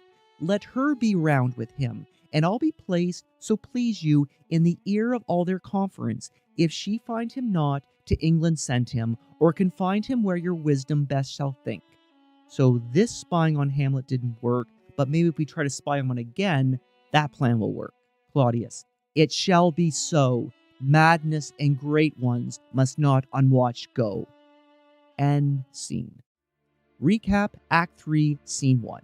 Hamlet's depression continues. Polonius' plan backfires. Hamlet is pushed further into real madness. Claudius decides to send Hamlet to England to recuperate. Polonius suggests Gertrude speak with her son. Perspectives. Ophelia. Convinced Hamlet is madly in love with her. She is forced into an encounter with the prince where he becomes aggressive. Feels much guilt for causing Hamlet's madness. Polonius insists that his plan revealed Hamlet's love madness. Suggests that Gertrude confront Hamlet about his madness after the player's performance. Claudius, unconvinced that Ophelia is the cause of Hamlet's madness, plans to send Hamlet to England until his madness subsides. Agrees with the suggestion Gertrude speak with Hamlet. Hamlet, thoughts on self-harm, not revenge. Quickly turns on Ophelia and reveals his true madness, to be sent to England for recovery. Audience point of view. Is Hamlet capable of carrying out his revenge? Because he does seem to be in a sad state. How will he react to being sent to England? And will he confess his thoughts to Gertrude?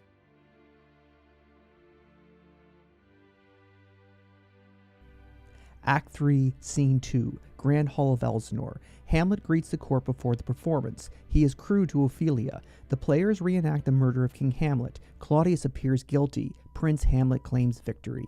The scene opens with Hamlet telling the players, "Speak the speech, I pray you."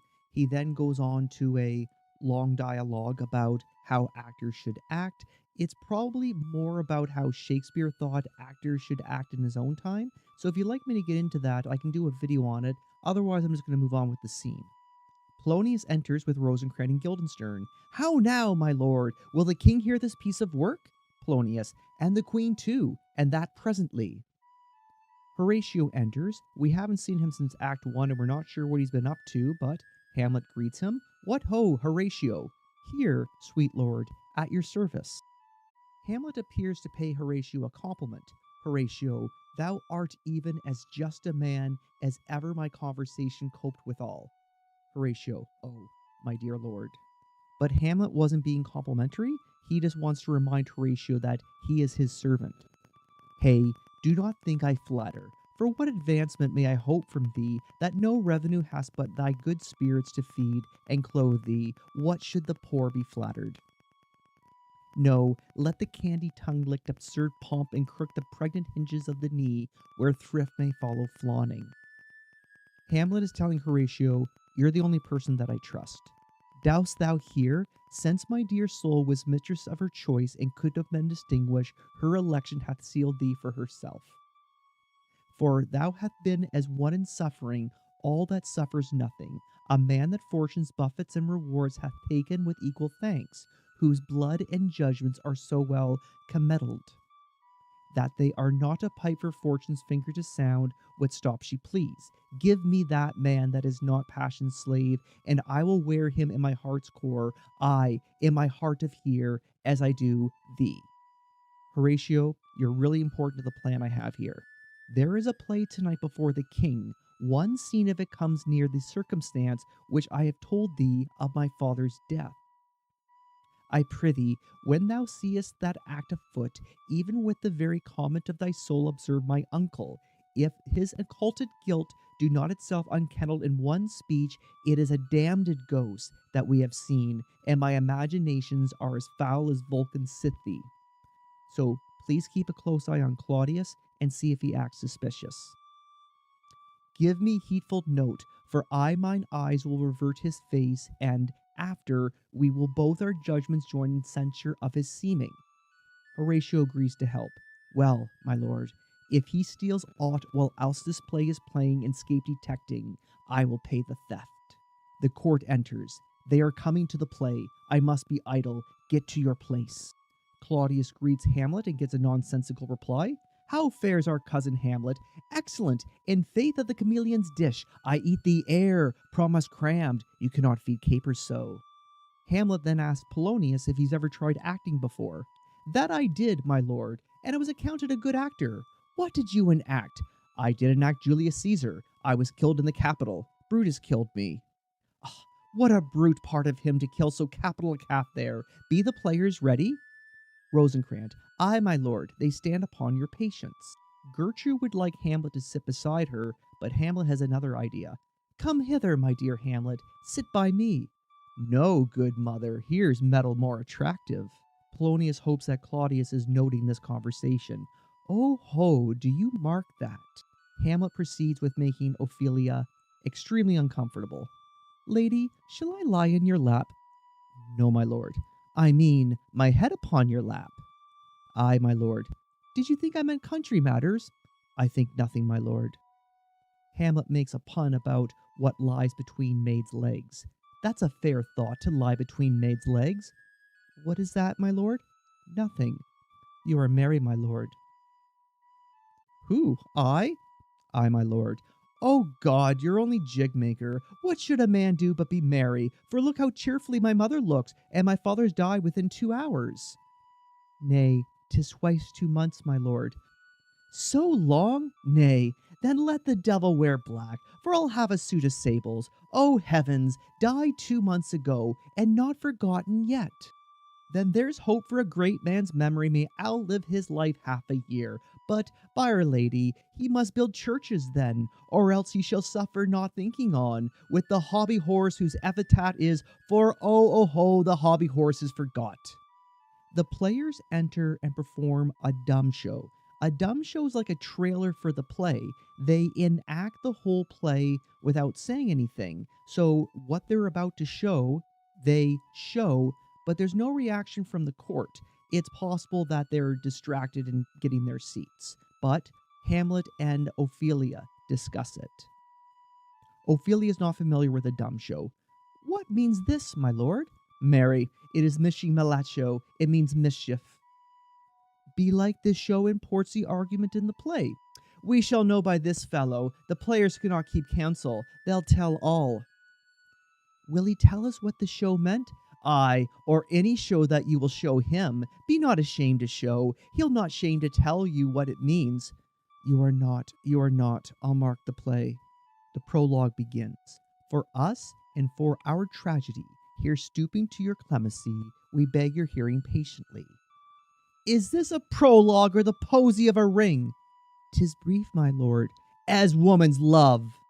The play within the play begins, and the king and queen declare their love for one another. Full 30 time, Phoebus' cart gone round Neptune's salt wash and Tellus' orbit ground, and 30 dozen moons with borrowed sheen about the world have times 12 30s been since love our hearts and Hymen did our hands unite communal in most sacred bands. But the player queen is concerned about the health of her husband. So many journeys may the sun and moon make us again count over ere love be done. But woe is me, you are so sick of late, so far from cheer, and from your former state, that I distrust you. Yet, though I discomfort you, my lord, it nothing must, For women fear too much, even as they love, and women's fear and love hold quantity in neither aught or in extremity. Now what my love is, truth hath made you known, and as my love is size, my fear is so. Where love is great, the little doubts are fear. Where little fear grows great, great love is there. The king feels he doesn't have long left, but when he's gone, he would like her to remarry. Faith, I must leave thee, love, and shortly too. My operative powers their functions leave to do, and thou shalt live in this fair world behind, honored, beloved, and haply as kind for husband shalt thou. But the queen won't hear of this. Oh, confound the rest! Such love must needs to treason in my breast. In second husband let me be accursed. None wed the second, but who killed the first. Hamlet finds that line bitter. That's wormwood. The queen continues. The instances that second marriage move are base respect of thrift, but none of love. A second time I kill my husband dead, when second husband kisses me in bed. The king is listening, but when he's gone, you're going to change your mind. I do believe you think what now you speak, but what we do determine oft we break. Purpose is but the slave to memory, of violent birth, of but poor validity, which now the fruit unripe sticks on the tree, but fall unshaken when they mellow be. Most necessarily 'tis that we forget to pay ourselves what to ourselves is debt, what to ourselves in passion we purpose, the passion ending, doth the purpose lose, the violence of either grief or joy, their own enactors with themselves destroy. Where joy most revels, grief doth most lament, grief joys, joy grieves, on slender accident. This world is not for aye, nor 'tis not strange, that even our loves should with our fortunes change, for 'tis a question left us yet to prove, whether love lead fortune, or else fortune love.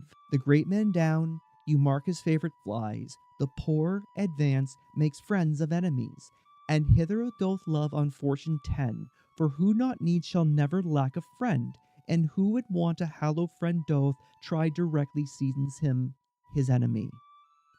But orderly to end where I begun, our wills and fates do not contrary run, that our devices still are overthrown, our thoughts are ours, their ends none of our own. So think thou wilt no second husband wed, but die thy thoughts when thy first lord is dead. He insists that she remarry. Nor earth to give me food, nor heaven light, sport and repose, lock me from day and night, to desperation turn my trust and hope, an anchor's cheer in prison be my scope. Each opposite that blanks the face of joy, meet what I would have done, and it destroy, but here and hence purpose me lasting strife, if, once a widow, ever I be wife. Hamlet is engrossed. If she should break now. The king is touched by her words, but now he must rest. 'Tis deeply sworn. Sweet, leave me here a while. My spirits grow dull, and fain I would beguile the tedious day with sleep. Sleep rock thy brain, and never come mischance between us twain. Hamlet checks for Gertrude's approval. Madam, how you like the play? Gertrude, the lady doth protest too much, methinks. Oh, but she'll keep her word.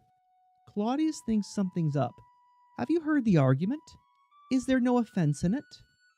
No, no, they do but jest. Prison and jest, no offense in the world. What do you call this play? The Mousetrap. Mary, how? Tropically, this play is the image of a murder done in Vienna. Gonzago was the duke's name, his wife's Baptista. You shall see anon. 'Tis a knavish piece of work, but what of that? Your majesty and we that have free souls, it touches us not. Let the galled jade wince, our withers are unwrung. This one is Lucianus, nephew to the king. Ophelia tries to break the tension. You are as good as the chorus, my lord. I could interpret between you and your love, if I could see the puppets dallying. You are keen, my lord, you are keen. It would cost you a groaning to take off mine edge. Still better and worse. But Hamlet wants the play to continue. So you mistake your husbands. Begin, murderer. Box, leave thy damned faces and begin. Come, the croaking raven doth bellow for revenge. Enter the murderer with ear poison. Thoughts black, hands apt, drugs fit, and time agreeing, confederate season, else no creature seeing, thou mixture rank of midnight weeds collected, with hectate's band thrice blasted, thrice infected, thy natural magic and dire property unwholesome life usurp immediately. Hamlet becomes the chorus. He poisoned him in the garden for his estate. His name's Gonzago. The story is extant and written in very choice Italian. You shall see anon how the murderer gets the love of Gonzago's wife. Claudius reacts. The king rises. Hamlet is gleeful. What? Frightened with false fire? Polonius calls off the play, and Claudius storms out. Gertrude. How fares my lord? Polonius. Give over the play. Claudius. Give me some light. Away! Everyone but Hamlet and Horatio exit. The prince sings his triumph. Why, let the shrunken deer go weep, and heart ungalled play, for some must watch, while some must sleep. Thus runs the world away. Hamlet checks in with Horatio. Would not this, sir, and a force of feathers, if the rest of my fortunes turn Turk with me, with 2 provincial roses on raised shoes, give me a fellowship and a cry of players. Half a share? Horatio doesn't seem that excited, perhaps because he just saw Hamlet's madness on display. A whole one eye, for thou dost know, O Damon dear, this realm dismantled was of Jove himself, and now reigns here a very, very Pajuk. You might have rhymed. Oh, good Horatio, I'll take the ghost word for £1,000. Didst perceive? Very well, my lord. Upon the talk of the poisoning. I did very well note him. Hamlet calls for music. Aha! Come, some music. Come, the recorders. For if the king like not the comedy, why then, belike he likes it not. Parody. Come, some music. Guildenstern. Good my lord, vouchsafe me a word with you. Sir, a whole history. The king, sir. Aye, sir, what of him? In his retirement marvellous distempered. With drink, sir? No, my lord, with choler. Your wisdom should show itself more richer to signify this to the doctor, for me to put him in his purgation would perhaps plunge him to more choler. Good my lord, put your discourse into some frame, and start no so wildly from my affair. I am tame, sir. Pronounce. The queen your mother, in most great affliction of spirit, has sent me to you. You are welcome. Nay, good my lord, this courtesy is not of the right breed. If it shall please to make me a wholesome answer, I will do your mother's commandment. If not, your pardon and my return shall be the end of my business. Make you a wholesome answer. My wit's diseased. But, sir, such an answer as I can make, you shall command, or rather, as you say, my mother. Therefore, no more but to the matter. My mother, you say. Guildenstern is telling Hamlet that Gertrude wants to speak to him immediately. Then thus she says, your behavior has struck her into amazement and admiration. Oh, wonderful son that can so astonish a mother! But is there no sequel at the heels to this mother's admiration? Impart. She desires to speak with you in her closet ere you go to bed.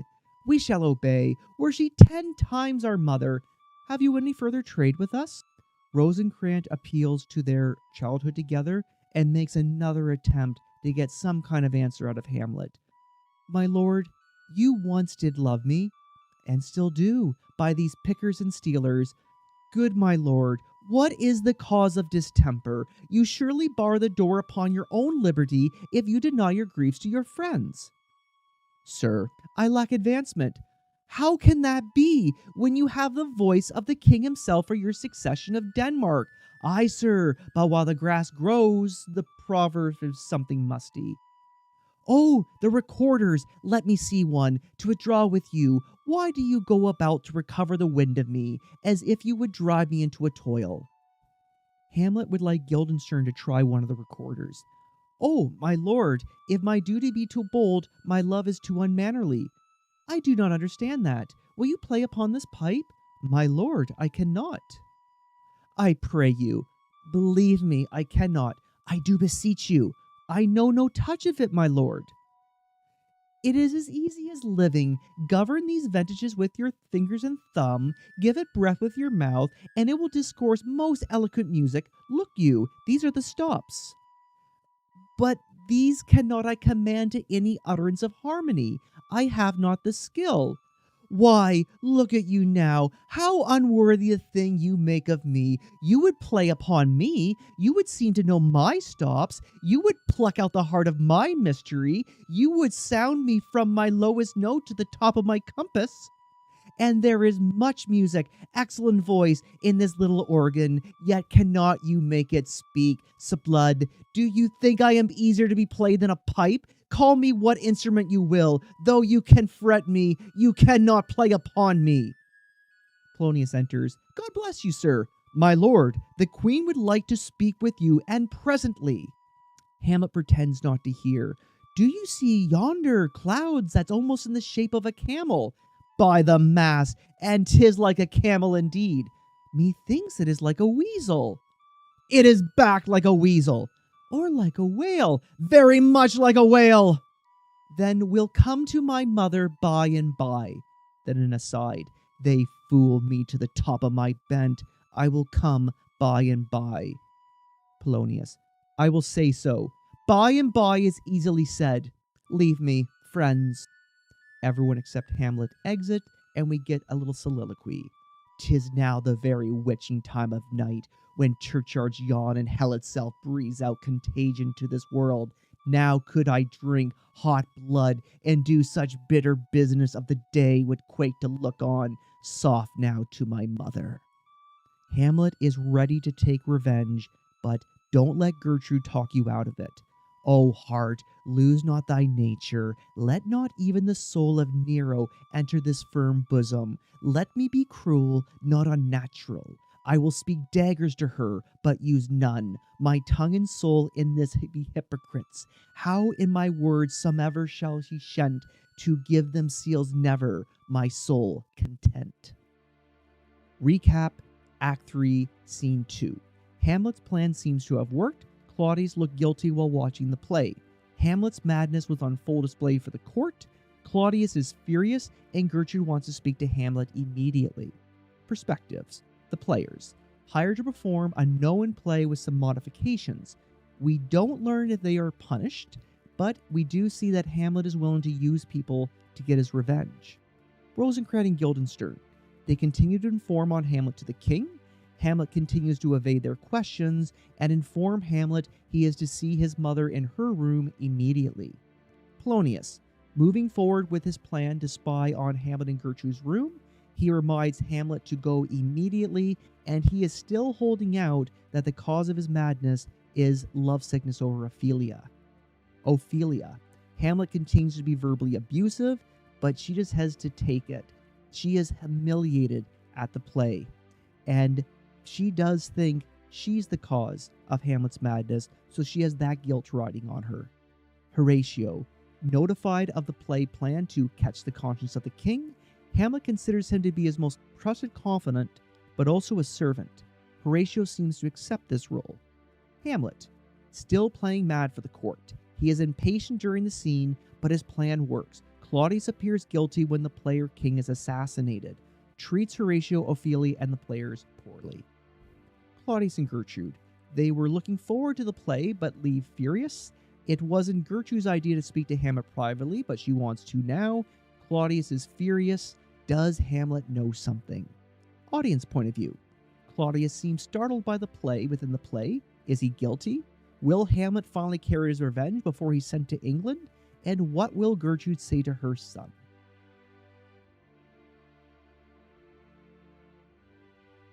Act 3, Scene 3, Private Room in Elsinore.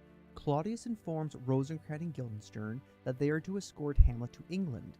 He decides to pray. Hamlet sneaks up on him, but cannot carry out his revenge. Rosencrantz and Guildenstern, still glad to help. We will ourselves provide. Most holy and religious spirit is to keep those many, many bodies safe that live and feed upon your majesty. Arm you, I pray you, to this speedy voyage, for we may fetters put about this fear, which now goes too free-footed. We will haste us.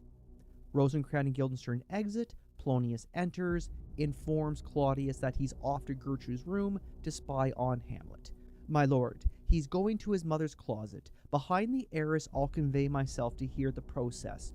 I'll warrant she'll tax him home, and, as you said, and wisely was it said, 'tis meet that some more audience than a mother, since nature makes them partial, should overhear the speech of vantage.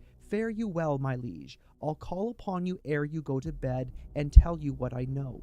Polonius exits, and in a soliloquy we get a confession from Claudius. Oh, my offense is rank. It smells to heaven. It hath the primal eldest curse upon it. A brother's murder. Pray can I not, though inclination be as sharp as will. My stronger guilt defeats my strong intent, and, like a man to double business bound, I stand in pause where I shall first begin, and both neglect. He is filled with guilt over what he's done. If only he could pray to relieve this guilt. What is this cursed hand were thicker than itself with brother's blood? Is there not rain enough in the sweet heavens to wash it white as snow? Whereto serves mercy but to confront the visage of offense? And what's in prayer but this twofold force, to be forestalled ere we come to fall, or pardon being down? Then I'll look up, my fault is past, but oh, what form of prayer can serve my turn? Forgive me for my foul murder? That cannot be, since I am still possessed of these effects for which I did the murder, my crown, my own ambition, and my queen. May one be pardoned and retain the offense? How can he truly be sorry if he wants to continue being king and married to Gertrude? After all, heaven knows all. In the corrupted currents of this world, offence's gilded hand may shove by justice, and oft 'tis seen the wicked prize itself buys out the law. But 'tis not so above. There is no shuffling. There the action lies in its true nature, and we ourselves compelled, even to the teeth and forehead of our faults, to give an evidence. What then? What rests? Try what repentance can. What can it not? Then what can it, when one cannot repent? O wretched state! O bosom black as death! O limed, that struggling to be free, art more engaged. Help, angels, make us say, bow, stubborn knees, and heart with strings of steel be as soft as sinews of the newborn bass. All may be well. He's going to at least try to pray. And so, as he's kneeling, Hamlet enters. Here is his opportunity to take revenge. Now might I do it, Pat. Now he is a praying, and now I'll do it. And so he goes to heaven, and I am so revenged. That would be scanned. A villain kills my father, and for that I, his sole son, do this same villain send to heaven? Catholic belief here. If Claudius dies praying, there's a chance he'll go directly to heaven. And how is that revenge? Hamlet wants Claudius to go to hell for what he did. Why? This is higher in salary, not revenge. He took my father grossly, full of bread, with all his crimes broad blown, as flush as May, and how his audit stands, who knows save heaven? But in our circumstance and course of thought, 'tis heavy with him. And am I then revenged to take him in the purging of his soul, when he is fit and seasoned for his passage? No. Up, sword, and know thou a more horrid hent, when he is drunk asleep, or in his rage, or in the incestuous pleasure of his bed, at game, a swearing, or about some act that has no relish of salvation in it. Hamlet will wait till Claudius is sinning to carry out his revenge. Then trip him, that his heels may kick at heaven, and that his soul may be as damned and black as hell. Whereto it goes, my mother stays. This psychic but prolongs thy sickly days. Hamlet exits to go talk to Gertrude. Claudius, in a new soliloquy, says, My words fly up, my thoughts remain below. Words without thoughts never to heaven go. Claudius wasn't actually praying. He couldn't bring himself to do it. So, in dramatic irony, Hamlet misses the opportunity for his revenge. Recap Act 3, Scene 3. Rosencrantz and Guildenstern are to escort Hamlet to England. Claudius admits his guilt to the audience, but cannot confess to heaven. Hamlet passes on his opportunity to take revenge. Perspectives. Rosencrantz and Guildenstern, commissioned to escort Hamlet to England, they are thankful for the opportunity, praise Claudius for keeping the whole kingdom safe. Polonius informs Claudius he is going to spy on Hamlet's encounter with Gertrude. He will report back after. Reminder, he still believes that Hamlet is lovesick for Ophelia. Claudius confesses he is responsible for his brother's death. He wants forgiveness, but not as much as he wants the crown and Gertrude. He tries to pray, but is unable to find the words. Hamlet. He feels entirely justified to carry out revenge at this point, but he decides not to kill Claudius because he's afraid of praying Claudius will go to heaven and thus be unpunished. Audience point of view. Hamlet has proof of Claudius's guilt. Claudius has confessed to the audience. When will he get his revenge? Hamlet passing on the opportunity to take revenge raises questions of his ability. What will happen when Hamlet speaks to Gertrude?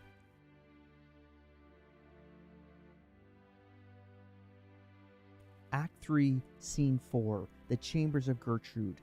Polonius is hiding in Gertrude's room to listen to her conversation with Hamlet. Hamlet, thinking he has Claudius, kills Polonius. Hamlet speaks to a shocked Gertrude. Polonius reminds Gertrude of the task while they can hear Hamlet approaching. He will come straight. Look you lay home to him. Tell him his pranks have been too broad to bear with, and that your grace has screened and stood between much heat and him. I'll silence me even here. Pray you, be round with him. Mother! Mother! Mother! I'll warrant you, fear me not. Withdraw, I hear him coming. The confrontation begins as soon as Hamlet enters the room. How, mother, what's the matter? Hamlet, thou hast thy father much offended. Mother, you have my father much offended. Come, come, you answer with an idle tongue. Go, go, you question with a wicked tongue. Why, how now, Hamlet? What's the matter now? Have you forgotten me? No, by the rood, not so. You are the queen, your husband's wife, and were not so, you are my mother. Nay, then I'll set those to you that can speak. Come, come, and sit you down. You shall not budge. You go not till I set you up a glass where you may see the inmost part of you. What wilt thou do? Thou wilt not murder me. Help me. Polonius, fearing something is up, calls for help. What? Ho, help! Hamlet, assuming that's Claudius behind the heiress, attacks. How now, a rat, dead for a ducat, dead. Oh, I am slain. Hamlet stabs the curtain, not knowing who's behind it. Gertrude, what have you done? Nay, I know not. Is it the king? He pulls back the heiress, and they see Polonius's body. Oh, what a rash and bloody deed is this? A bloody deed, almost as bad, good mother, as kill a king and marry with his brother. Hamlet feels no remorse for what he's done. As kill a king? Aye, lady, it was my word. Thou wretched, rash, intruding fool, farewell. I took thee for thy better. Take thy fortune. Thou findest to be too busy in some danger. Leave wringing of your hands. Peace, sit you down, and let me wring your heart, for so I shall if it be made of penetrable stuff. It damned custom have not braced it so that it be proof and bulwark against sense. What have I done, that thou darest wag thy tongue in noise so rude against me? Such an act that blurs the grace and blush of modesty, calls virtue hypocrite, takes off the rose from the fair forehead of an innocent love, and sets a blister there, makes marriage vows as false as dicers' oaths. Oh, such a deed as from the body of contraction plucks the very soul, and sweet religion makes a rhapsody of words. Heaven's face does glow over this solidity, and compound mass with heated visage, as against the doom, is thought sick at the act. Ay me, what act that roars so loud and thunders in the index? There are portraits of both Claudius and King Hamlet in the room. Hamlet refers to the portraits. Look here upon this picture and on this, the counterfeit presentment of two brothers. See what a grace was seated on his brow, Hyperion's curls, the front of Jove himself, an eye like Mars to threatening command, a station like the herald Mercury new lighted on a heaven-kissing hill, a combination of form and deed, where God did seem to set his seat, to give the world assurances of a man. This was your husband. Look you now what follows. Here is your husband, like a mildewed ear blasting his wholesome brother. Have you eyes? Could you on this fair mountain leave to feed and batten on this moor? Ha! Have you eyes? You cannot call it love, for at your age the heyday in blood is tame. It's humble and waits upon judgment, and what judgment would step back from this? Why did you need to remarry anyways? You're old. Sense sure you have, else could you have motion, but sure that sense is epilexed, for madness would not err, nor sense to ecstasy was never so thralled, but it reserves some quantity of choice to serve in such a difference. Where is your shame? What devil was it that thus has cozened you at hoodman blind, eyes without feeling, feeling without sight, ears without hands or eyes, smelling sans all, or but a sickly part of one true sense, could not so mope? O shame, where is thy blush? Rebellious hell, if thou canst mutine in a maiden's bones, to flaming youth let virtue be as wax and melt in her own fire. Proclaim no shame when the compulsive ardor gives the charge, since fraught itself as actively doth burn, and reason panders will. Gertrude can't take it.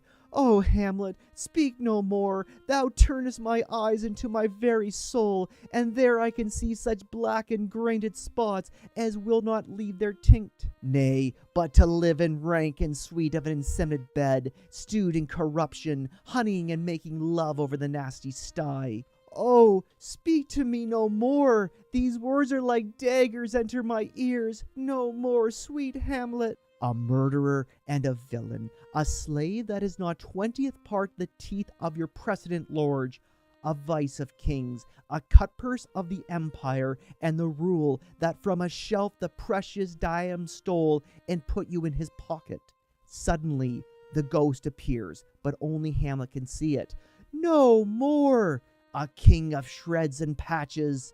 Save me and hover over me with your wings, you heavenly guards. What would your gracious figure? Gertrude, seeing nothing. Alas, he's mad. Hamlet to the ghost. Do you not come your tardy son to chide that lapse in time and passion lets go by the important acting of your dread command? Oh, say. The ghost speaks to Hamlet, reminding him that he's to leave Gertrude alone. Do not forget, this visitation is but to whet thy almost blunted purpose. But look, amazement on thy mother sits.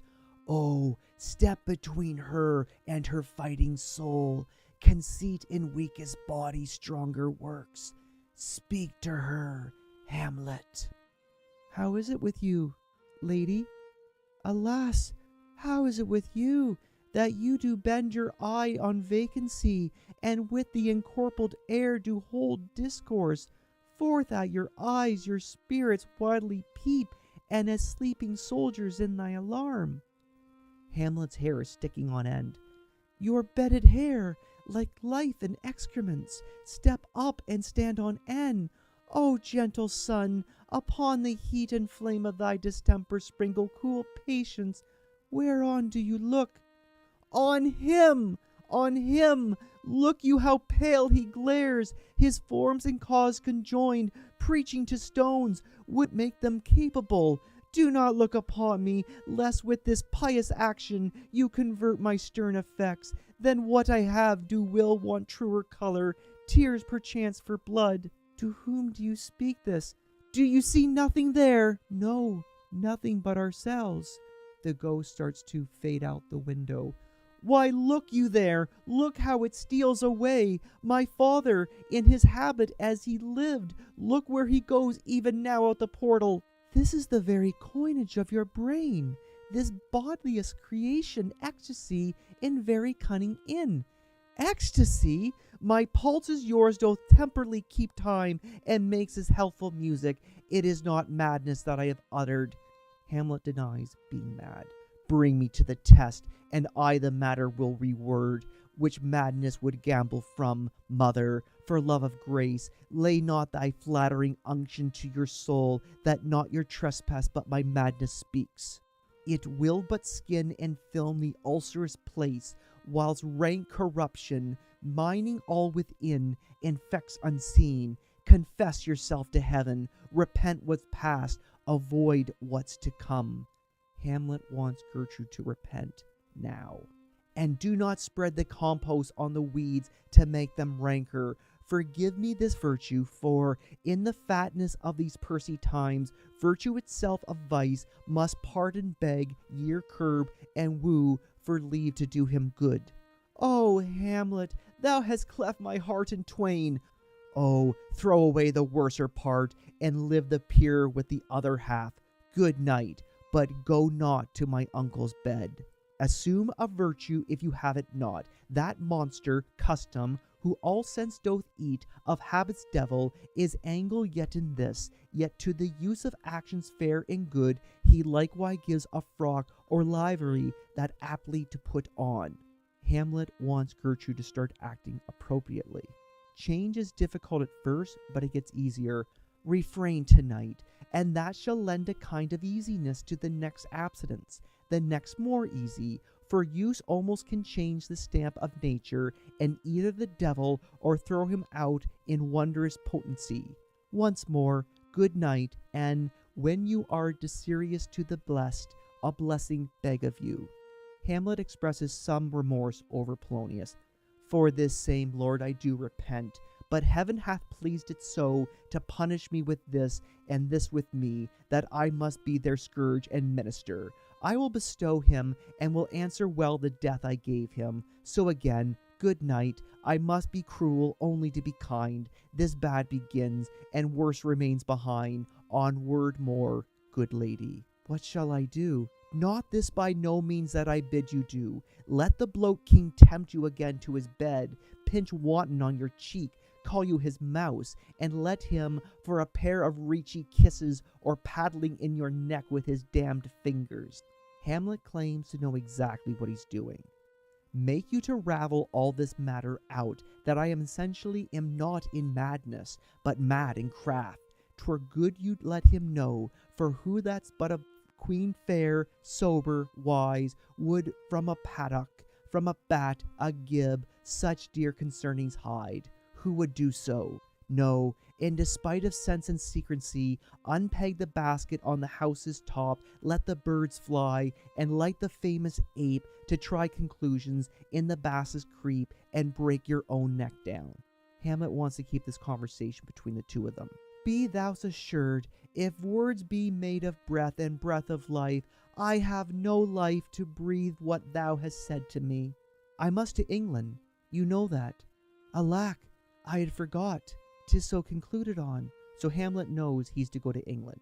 There's letters sealed, and my two schoolfellows, whom I will trust as I will address fanged, they bear the mandate. They must sweep my way, and to marshal me to knavery. Let it work, for 'tis the sport to have the engineer hoist with his own petard. So Hamlet will go willingly to England. And it shall go hard, but I will delve 1 yard below their minds, and blow them to the moon. Oh, 'tis most sweet when in one line two crafts directly meet. This man shall set me packing. I'll lug the guts into the neighboring room. And with that, Hamlet drags Polonius's body out of Gertrude's room. Recapped Act 3, Scene 4. Hamlet, assuming Claudius is hiding in Gertrude's room, slays Polonius. Gertrude is shocked by her son's violent behavior. He speaks harshly to her. The ghost appears to remind Hamlet to leave his mother alone.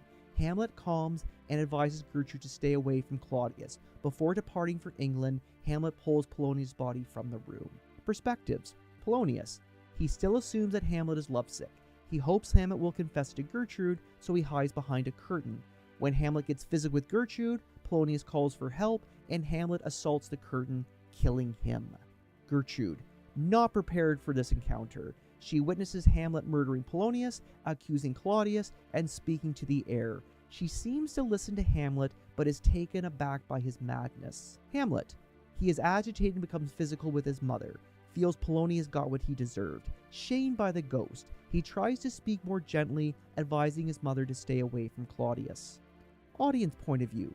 How will Laertes and Ophelia react to the death of their father? How will Claudius react? Will Hamlet be punished for what he did? What will Gertrude do about Claudius? Recap Act 3. Polonius' scheming is his undoing. His plan to spy on Ophelia and Hamlet fails, and he is killed when he tries to spy again. The play within the play reveals Claudius' guilt. He confesses to the murder. He orders Hamlet to England. Hamlet cannot carry out his revenge because he wants to ensure punishment. So let's get started. Act 4, Scene 1, Private Room in Elsinore. Claudius is informed about Polonius. He orders Rosencrantz and Guildenstern to find Hamlet and the body. Gertrude finds Claudius with Rosencrantz and Guildenstern. He knows something is wrong, and she asks for some privacy. There's matters in these sights, these profound heaves you must translate. 'Tis fit we understand them. Where is your son? Bestow this place on us a little while. Ah, Lord, what I have seen tonight. What, Gertrude? How does Hamlet? Mad as the sea and wind when both contend which is the mightier, in his lawless sit, behind the arras hearing something stir, whips out his rapier, cries, a rat, and in this brandished apprehension kills the unseen good old man. Claudius correctly assumes he was the target. Oh, heavy deed! It had been so with us, had we been there. His liberty is full of threats to all, to yourself, to us, to everyone. Alas, how shall this bloody deed be answered? It will be laid to us, whose providence shall have kept short, restrained, and out of haunt this mad young man. But so much was our love, we would not understand what was most fit, but like the owner of a foul disease, to keep it from divulging, let it feed even on the pith of life. Where is he gone? Gertrude believes Hamlet is remorseful. To draw apart the body he hath killed, over whom his very madness, like some ore among a mineral of metal's base, shows itself pure. He weeps for what he has done. Hamlet needs to go immediately.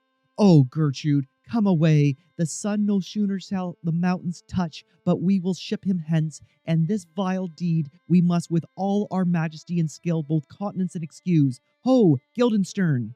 Claudius is ordering Rosencrantz and Guildenstern to get Hamlet to England right away. Friends both, go join you with some further aid. Hamlet in madness hath Polonius slain, and from his mother's closet hath he dragged him. Go, seek him, speak fair, and bring the body into the chapel. I pray you, hasten this. Claudius wants to talk to his advisors. They need to avoid a scandal. Come, Gertrude, we'll call upon our wisest friends and let them know both what we mean to do, what untimely's done. Whose whispers over the world's diameter, as level as the cannon in his blank transport his prison shot, may miss our name and hit the woundless air. Oh, come away, my soul is full of discord and dismay.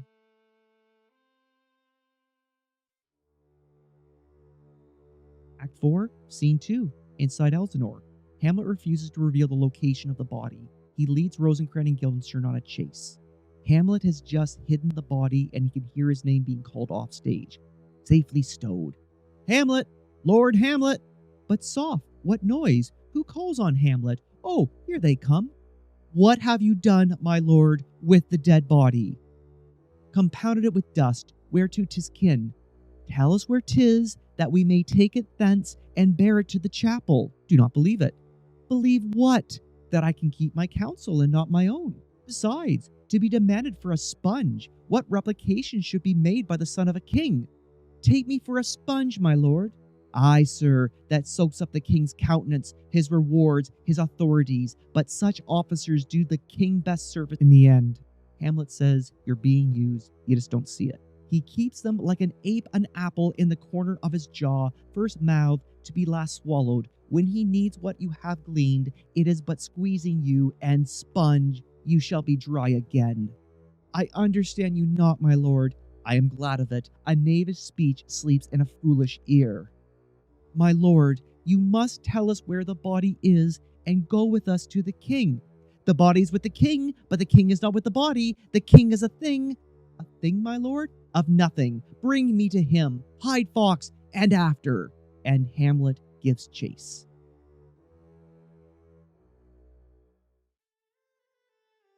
Act 4, Scene 3, Private Room in Elsinore. After being questioned by Claudius, Hamlet reveals the location of Polonius. Hamlet is to leave for England immediately. However, in a letter to the English court, Claudius requests the execution of Hamlet. Claudius remarks that because the people like Hamlet, he can't be punished. I have sent to seek him and find the body. How dangerous it is that this man goes loose. Yet must not we put the strong law of him? He's loved by the distracted multitude, who like not in their judgment, but their eyes. And where, 'tis so, the offender's scourge is weighted, but never the offense. To bear all smooth and even, this sudden sending him away must seem deliberate pause. Disease desperate grown by desperate appliance are relieved or not at all. Even though Hamlet was already going to England, doing this right after the murder of Polonius looks very suspicious. Rosencrantz arrives with an update. How now? What has befallen? Where the body is bestowed, my lord, we cannot get from him. But where is he? Without, my lord, guarded, to know your pleasure. Bring him in before us. Ho! Bring in the lord! Now, Hamlet, where's Polonius? At supper. At supper where? Not where he eats, but where he is eaten. A certain convocation of politic worms are even at him.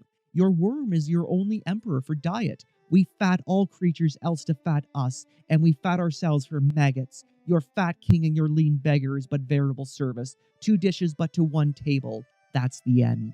Alas, alas, a man may fish with that worm that hath eat a king, and eat a fish that had fed on that worm. What doth mean by this? Nothing but to show you how a king may go progress through the guts of a beggar. Where is Polonius? In heaven. Send thither to see. If your messenger find him not there, seek him in the other place yourself.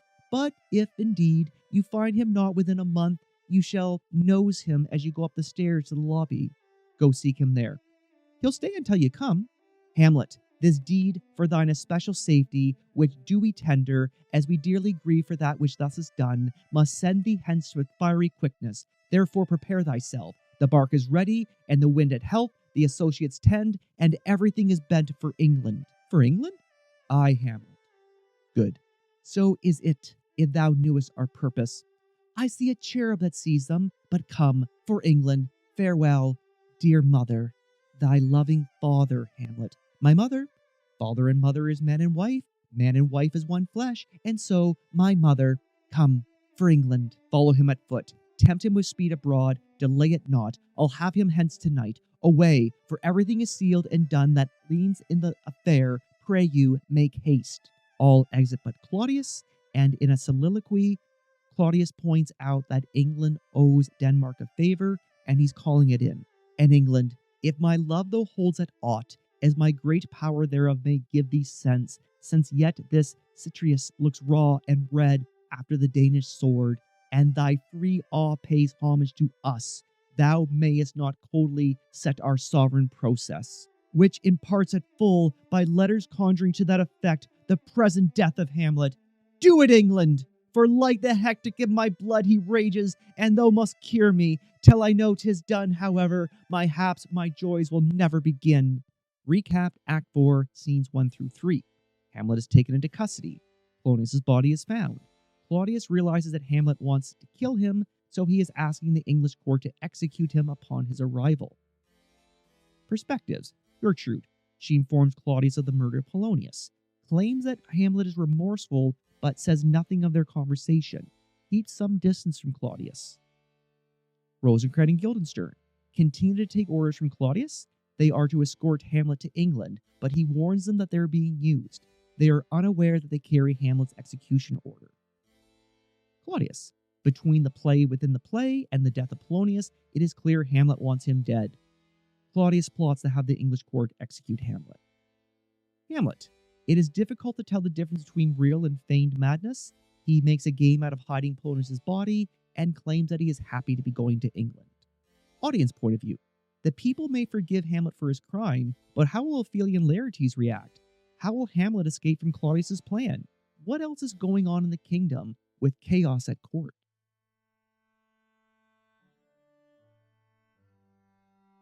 Act 4, Scene 4, Exterior of Elsinore. Prince Fortinbras and his forces arrive on their way to Poland. He sends an officer forward to confirm passage. The officer speaks with Hamlet. Hamlet is inspired by the soldier's sacrifice and reconfirms his commitment to revenge. For the first time, we hear Fortinbras, who tells his captain to go check with Claudius and confirm they have free passage across Denmark to Poland. Go, captain. From me greet the Danish king.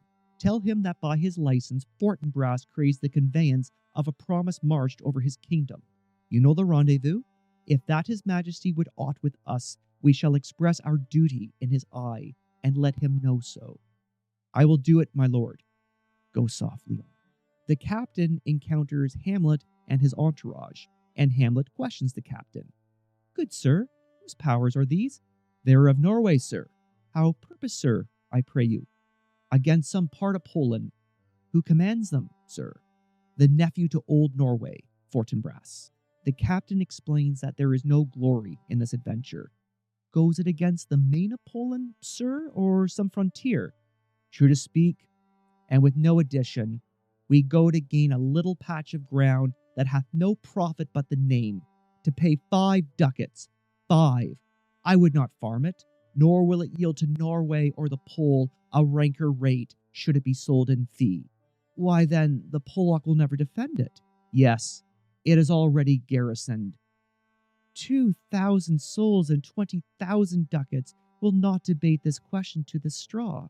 This is the imposture of much wealth and peace, that inward breaks and shows no cause, without the man dies. I humbly thank you, sir.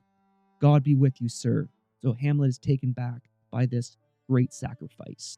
Hamlet would like a moment to think about all of this before continuing. Rosencrantz, will it please you to go, my lord? I'll be with you straight. Go a little before.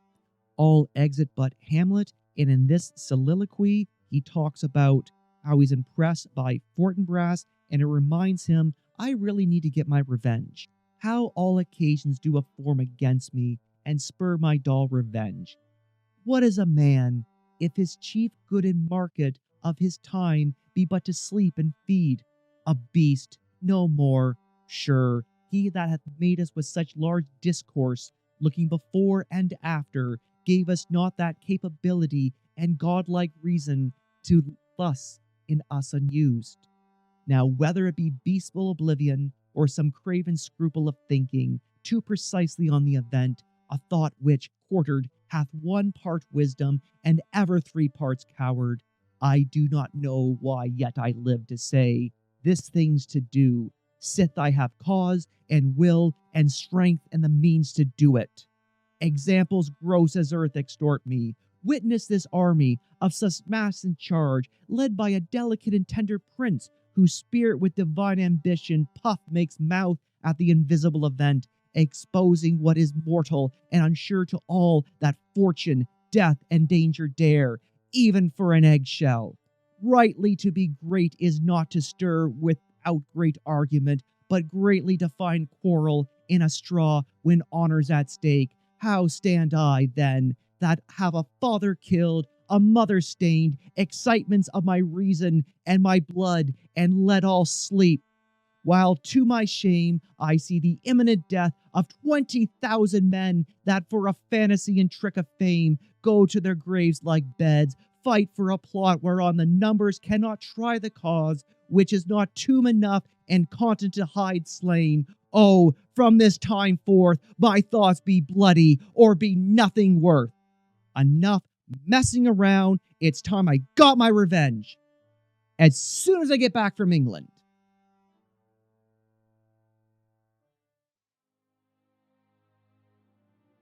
Act 4, Scene 5, Grand Hall of Elsinore. Ophelia, overcome by grief, has gone mad. She rambles to members of the court. Suddenly, Laertes arrives with armed men. He blames Claudius for the death of his father. Upon seeing his sister, he shuts down.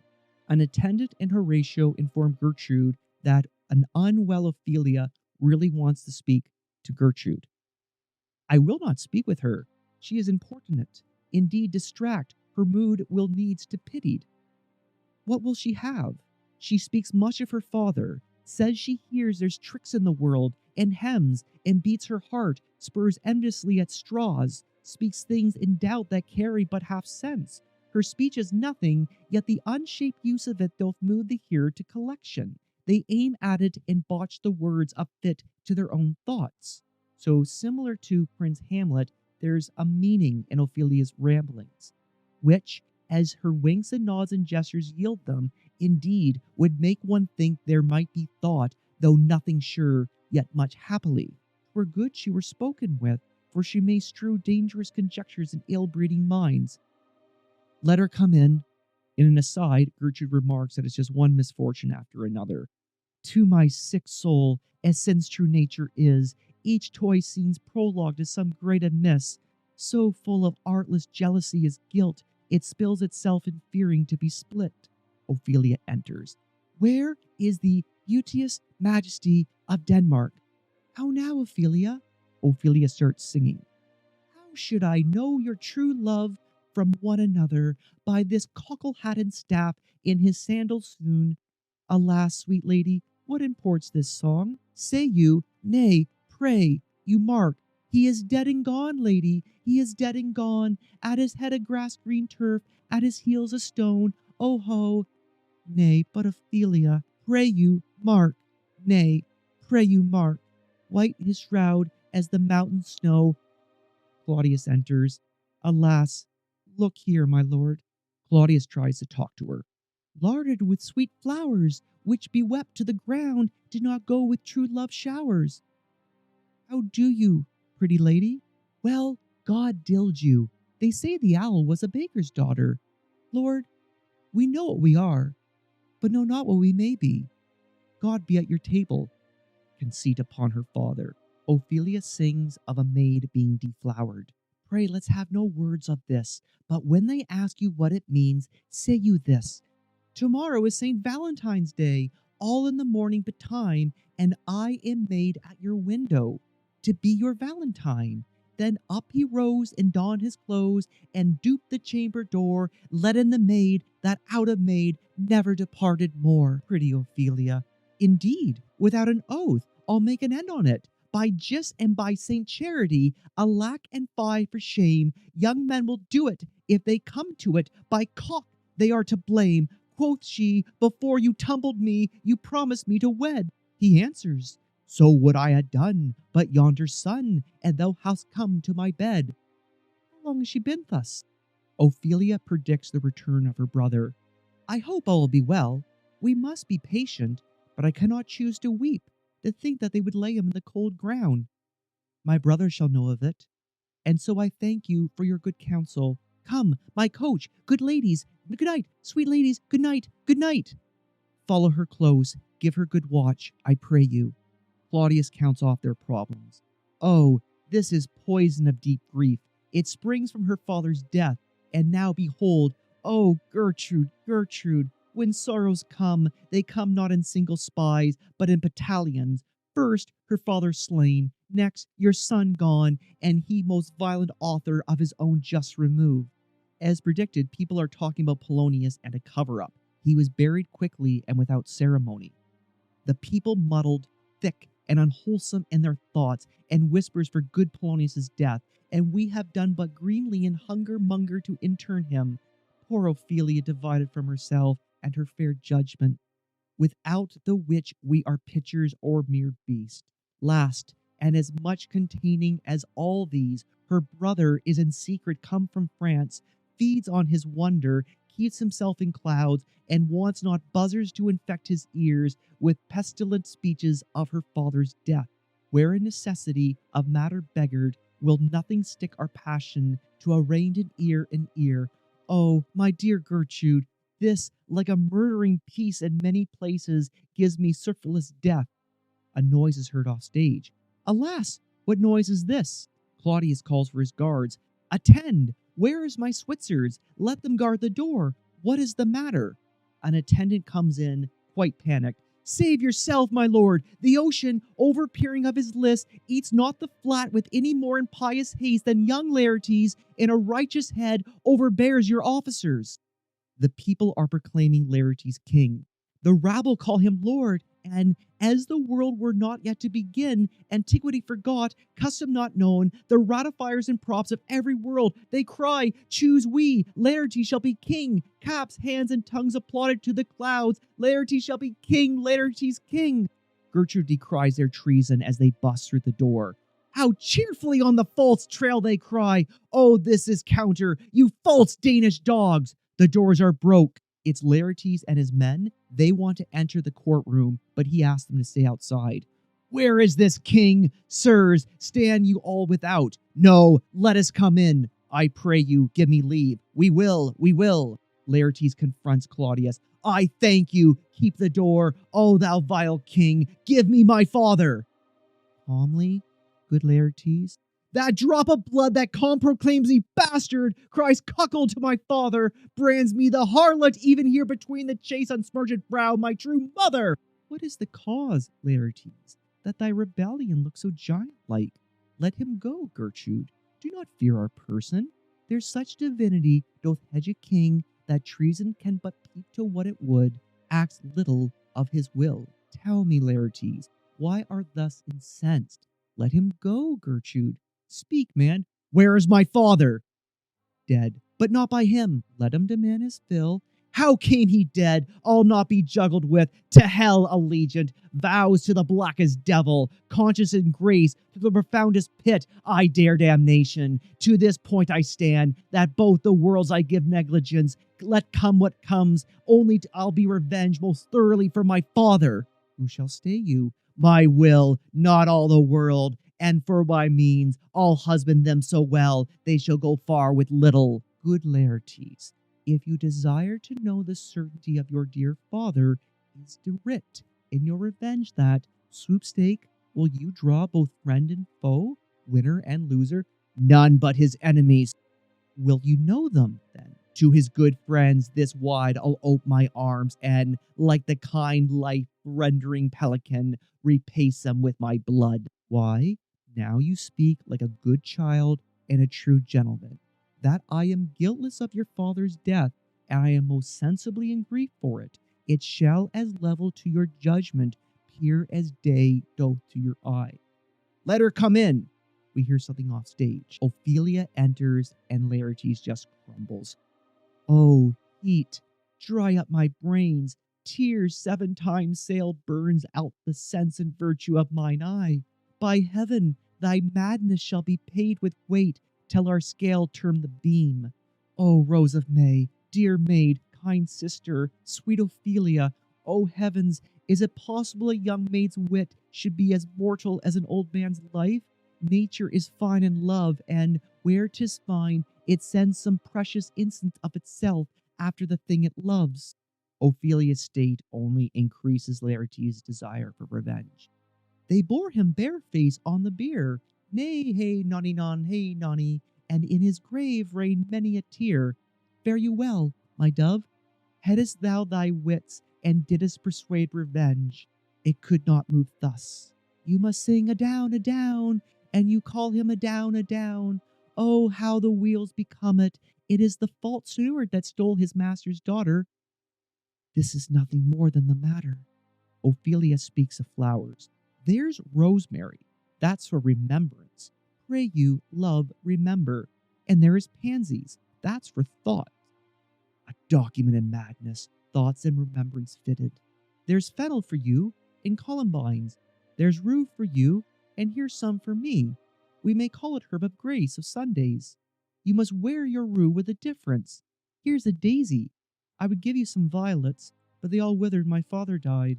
They say he made a good end, for bonny sweet Robin is all my joy. Thoughts and affliction, passion, hell itself she turns to favour and to prettiness. And will he not come again? And will be not come again? No, no, he is dead. Go to thy deathbed, he will never come again. His beard was as white as snow, all flaxen was his poll. He is gone, and we cast away moan. God a mercy on his soul, and we cast away moan. God have mercy on his soul, and of all Christian souls, I pray God, God be with you. Do you see this? Oh God! Laertes, I must commune with your grief, or you deny me right. Go but apart, make choice of whom your wisest friends will, and they shall hear and judge twixt between you and me. Go out, talk to people, they're going to tell you exactly what happened. If by direct or by collateral hand they find us touched, we will our kingdom give, our crown, our life, and all that we call ours to you in satisfaction. But if not, be you content to lend your patience to us, and we shall jointly labor with you soul to give it due content. Let it be so. Laertes is of course upset about the death itself, but it's also the lack of ceremony that really has him going. His means of death, his obscure funeral, no trophy, sword, or hatchment over his bones, no noble rite nor formal ostentation, cry to be heard as 'twere from heaven and earth, that I must call into question. So you shall, and where the great axe fall, I pray you, go with me. A quick audience point of view, if Laertes has the support to take the throne, the kingdom's in peril. Claudius is losing his authority if Laertes can march on Elsinore with a small force. Can Claudius convince Laertes not to take revenge against him? Claudius assumes England will take care of Hamlet.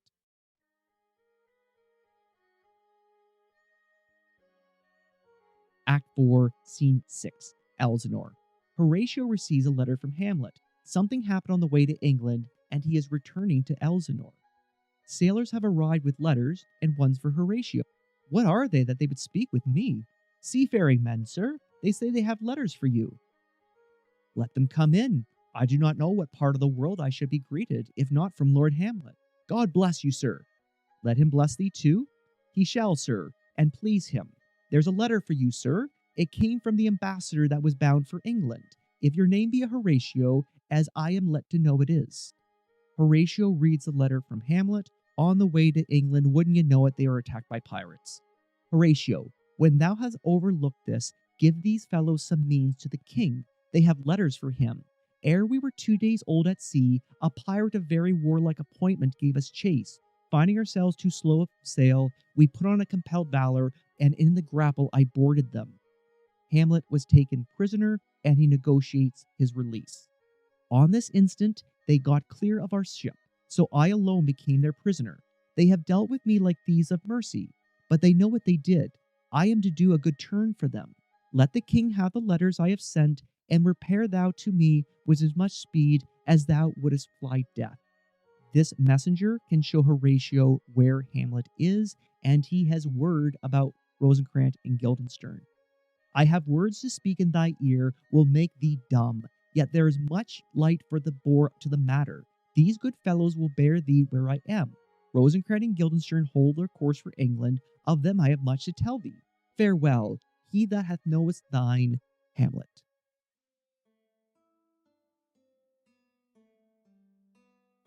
Act 4, Scene 7, Private Room in Elsinore.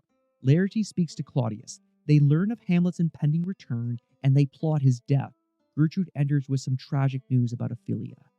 Laertes has talked to some people, found out exactly what happened, and now he's sitting with Claudius. Now much your conscience my acquittal seal, and you must put me in your heart a friend, sith you have heard, and with a knowing ear, that he which hath your noble father slain pursued my life. But why was Hamlet not punished?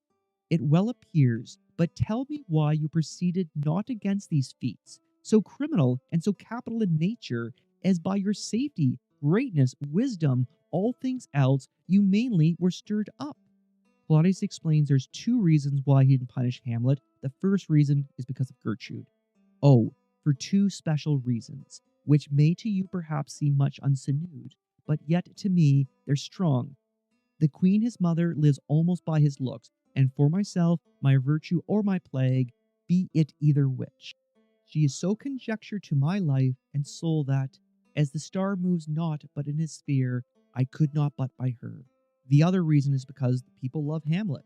The other motive why to a public count I might not go is the great love the general gender bear him, who, dipping all his faults in their affection, Work like a spring that turneth wood to stone, convert his guiles to grace, so that my arrows, too slightly timbered for so loud a wind, would have reverted to my bow again, but not where I have aimed them.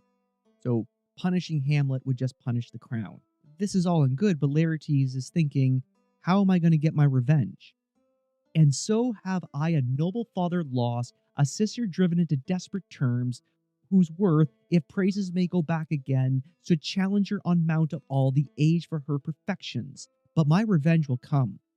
Claudius, of course, is thinking about the whole English court plan, so he's telling Laertes, just relax, I think things are going to work out. Break not your sleeps for that, and must not think that we are made of stuff so flat and dull that we can let our bear be shook with danger and think it pastime. You shortly shall hear more. I loved your father as we love ourselves, and that, I hope, will teach you to imagine. A messenger arrives. How now? What news? Letters, my lord, from Hamlet. These to your majesty, this to the queen. From Hamlet? Who brought them? Sailors, my lord, they say. I saw them not. They were given to me by Claudio. He received them of him that brought them. Claudius reads Hamlet's letter aloud. High and mighty, you shall know I am set naked on your kingdom. Tomorrow shall I beg leave to see your knightly eyes, when I shall, first asking your pardon, thereunto recount the occasion of my sudden and more strange return. Hamlet. They're a little puzzled. This was written by Hamlet, but still seems very strange. What should this mean? Are all the rest come back? Or is it some abuse and no such thing? Know ye the hand? 'Tis Hamlet's character, naked. And in a postscript here he says, alone. Can you advise me? I am lost in my lord, but let him come. It warms my very sickness in my heart that I shall live and tell him to his teeth, thus didst thou. If it be so, Laertes, and how should it be so? How otherwise? Will you be ruled by me? Ay, my lord, so you will not overrule me to a peace. To thy peace, if he be now returned, I will work him to an exploit, now ripe in my device, under the which he shall not choose but fall. So let's figure out what we're going to do with Hamlet. If we're going to take care of Hamlet, Gertrude can't know about it. And for his death no wind of blame shall breathe, but even his mother shall uncharge the practice and call it accident. My lord, I will be ruled, the rather if you could devise it so that I might be the organ. Claudius agrees that Laertes is to be the assassin, but he wants to butter him up a bit first. It falls right.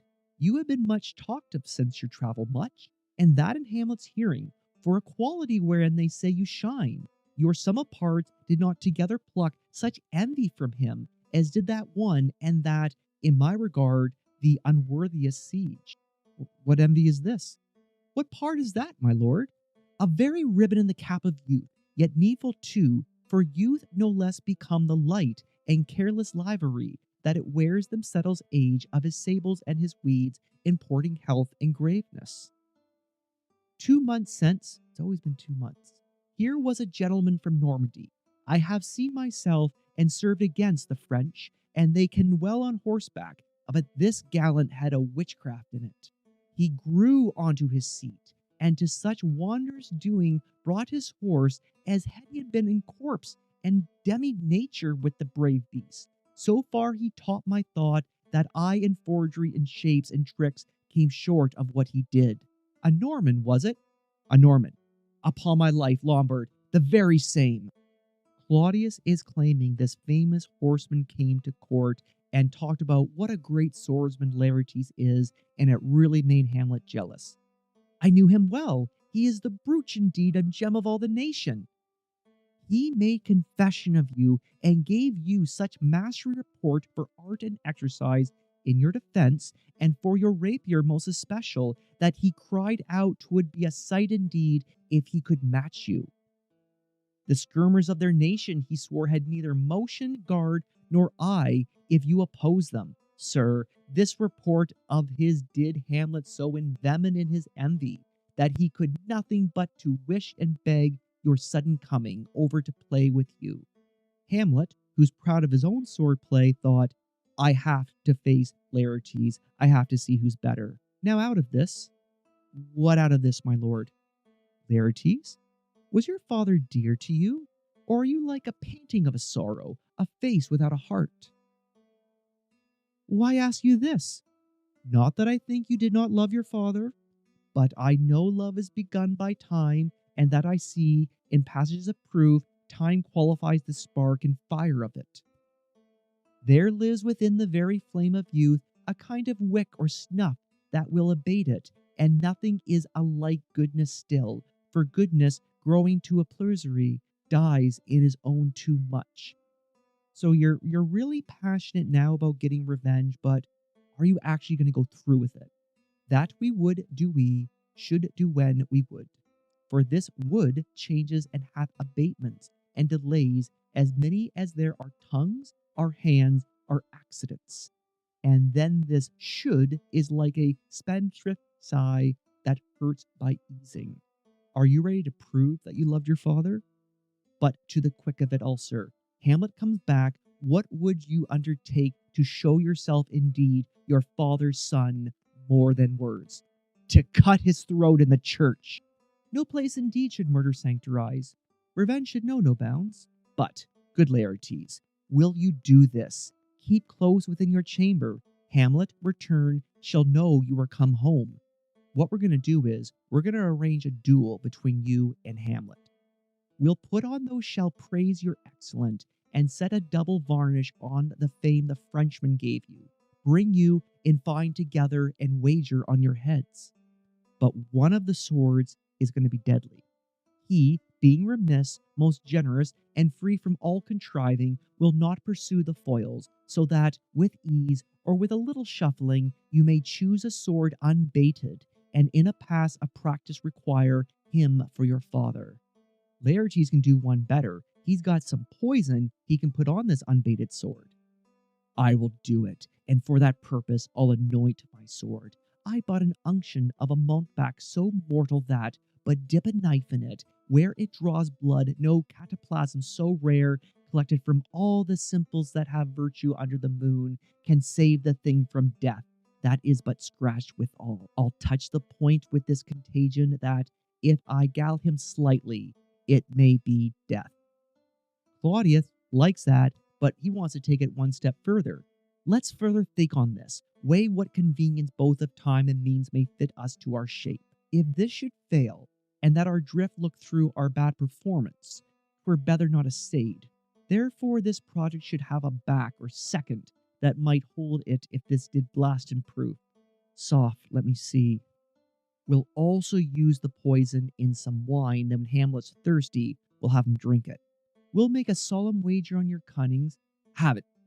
When in your motion you are hot and dry, as make your bouts more violent to that end, and that he calls for drink, I'll have prepared him a chalice for the nunce, whereon but sipping he will by chance escape your venom struck, our purpose may hold there. Gertrude enters with some bad news. But stay, what noise? One woe doth trend upon another's heel, so fast they follow. Your sister's drowned, Laertes. Drowned? Oh. Where? There is a willow grows extant that brook that shows his hoar-leaves in the glassy stream. Ophelia, oblivious to the danger, calmly sank. Her clothes spread wide, and mermaid-like, a while they bore her up, which time she chanted snatches of old lauds, of one incapable of her own distress, or like a creature native and endured unto that element. But long it could not be, till her garments heavy with their drink pulled the poor wretch from her melodies laid to muddy death. Alas! Then she is drowned, drowned, drowned. Too much of water hath poor Ophelia, and therefore I forbid my tears. But yet it is our trick, nature her custom holds, let shame what it will. When these are gone, the woman will be out. Adieu, my lord. I have a speech of fire that fain would blaze, but that this folly drowns it. Let's follow Gertrude. How much I have done to calm his rage. Now fear this I will give it start again. Therefore, let's follow. Recap, Act 4, Scenes 4 through 7. Fortinbras's army arrive on its way to Poland. Hamlet, attacked by pirates at sea, escaped custody, returning to Elsinore. Ophelia, driven mad by events, drowns. Laertes swears revenge against Hamlet, plots with Claudius. Perspectives. Horatio. With Hamlet away, it is unclear why Horatio is still at court. It appears he tried to help Ophelia. He's amazed to hear from Hamlet, and he awaits his arrival. Fortinbras appears to be in control of his forces, honors the treaty with Denmark. Ophelia. The stress of Hamlet's madness, Polonius' death, and Laertes' away, she goes mad. Unclear if she was aware of her actions when she takes herself to the water. Gertrude. Unclear if she is questioning Claudius. She defends him against Laertes. She doesn't want to speak with Ophelia, but acquiesces. Doesn't appear to have any allies at court. Laertes turns out to be a hothead. Upon hearing upon his father's death, he returns from France. Angry subjects join him and want to declare him king. Laertes accepts Hamlet as the sole person responsible for Polonius' death. Claudius. Chaos rises in the kingdom. Claudius circumvents ceremony. To avoid the wrath of the people and Gertrude, he plots with Laertes to kill Hamlet. His soothing of Laertes shows his skill with words. Hamlet. Upon seeing Fortinbras and his army willing to fight for a cause, he reconfirms his revenge oath. He manages to escape custody and is returning to Elsinore. Recap Act 4. Hamlet, Rosencrantz, and Guildenstern leave for England. They carry Hamlet's death warrant. Fortinbras marches to Poland. Ophelia goes mad and drowns. Laertes returns. Upon hearing Hamlet's letter, he plots with Claudius. And that concludes Act 4. So, again, I thank you for your time, and I hope you join us for Act 5, the grand conclusion of William Shakespeare's Hamlet.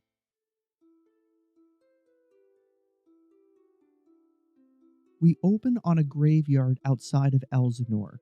Two gravediggers discuss Ophelia's death. Hamlet and Horatio encounter them. After a talk with a gravedigger, Hamlet and Horatio hide as Ophelia's funeral procession arrives. Hamlet confronts Laertes.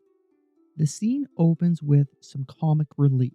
Two gravediggers, sometimes described as two clowns, are discussing Ophelia's death.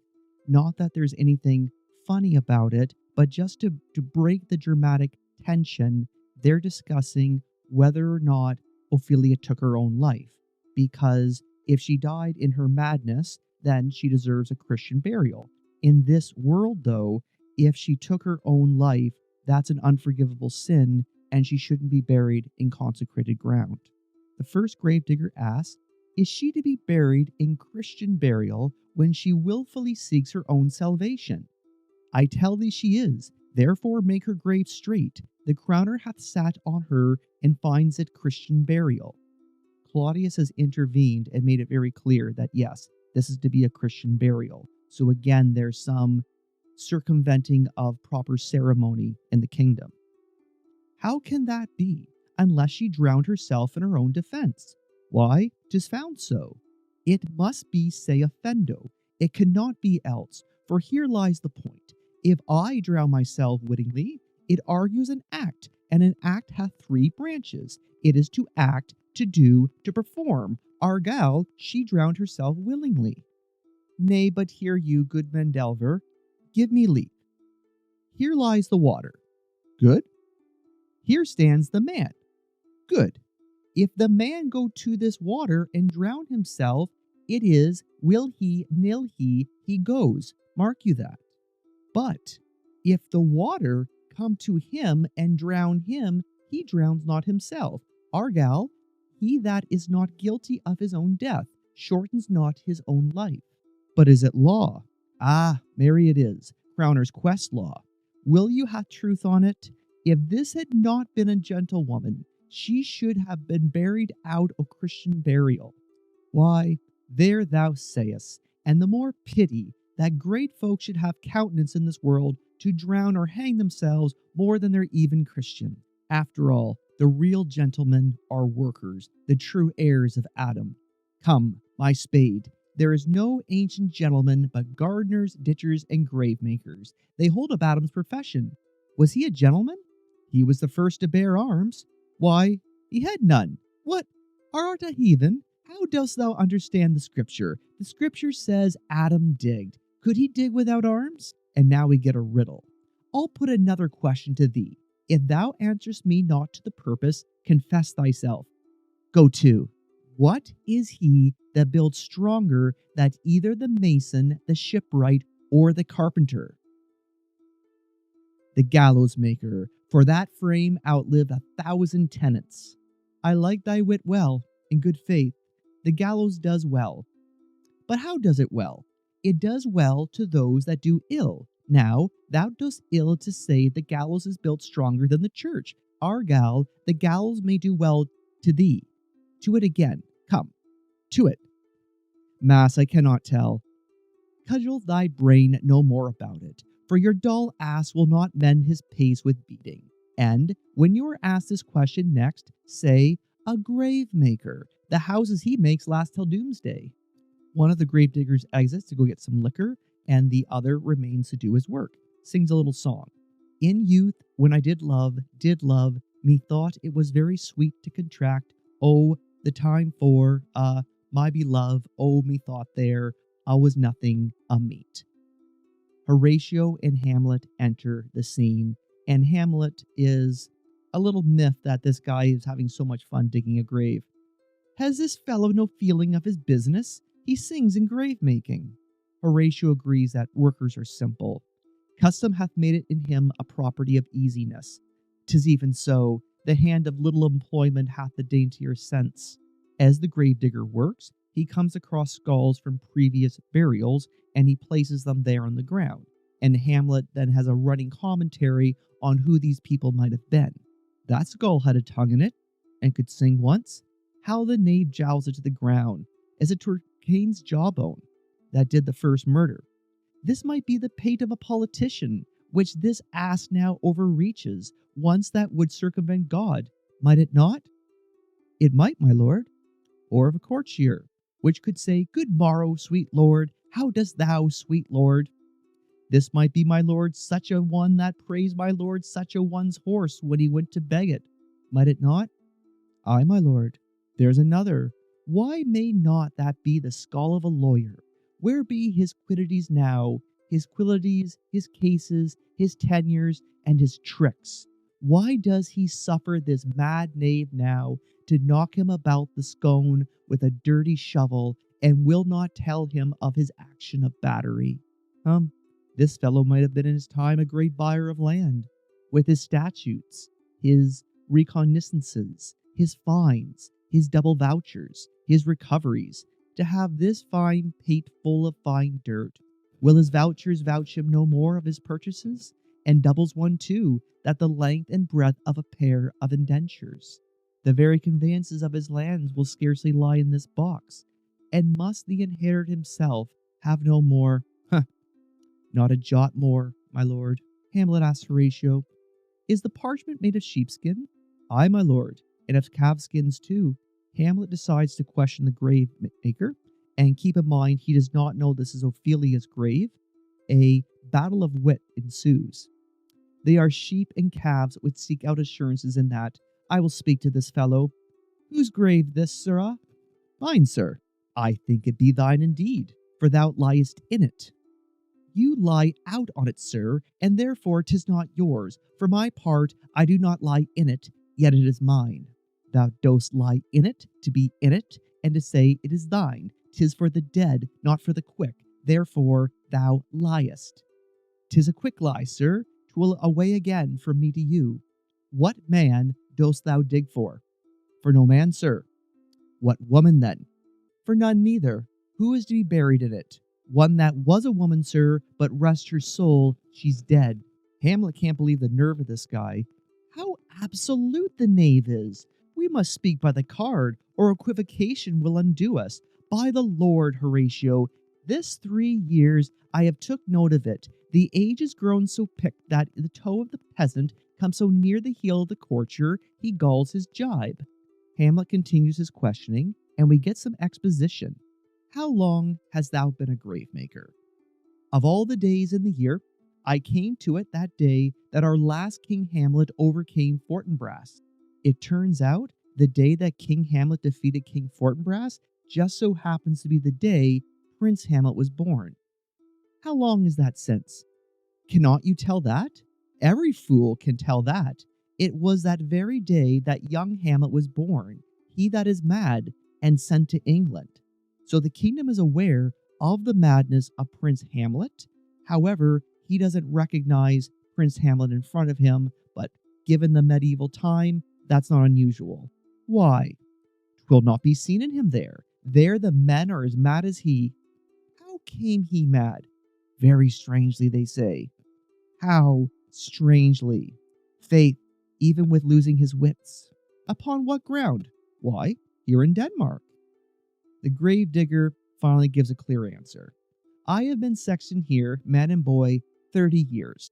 The grave digger finally gives a straight answer. I have been sexton here, man and boy, 30 years. Therefore, Hamlet is 30 years of age. Allegedly. Hamlet gets inquisitive. How long will a man lit in the earth he rot? Faith, if he be not rotten before he die, and we have many pocky courses nowadays that will scarce hold the laying in, he will last you some 8 or 9 year. A tanner will last you 9. Why he more than another?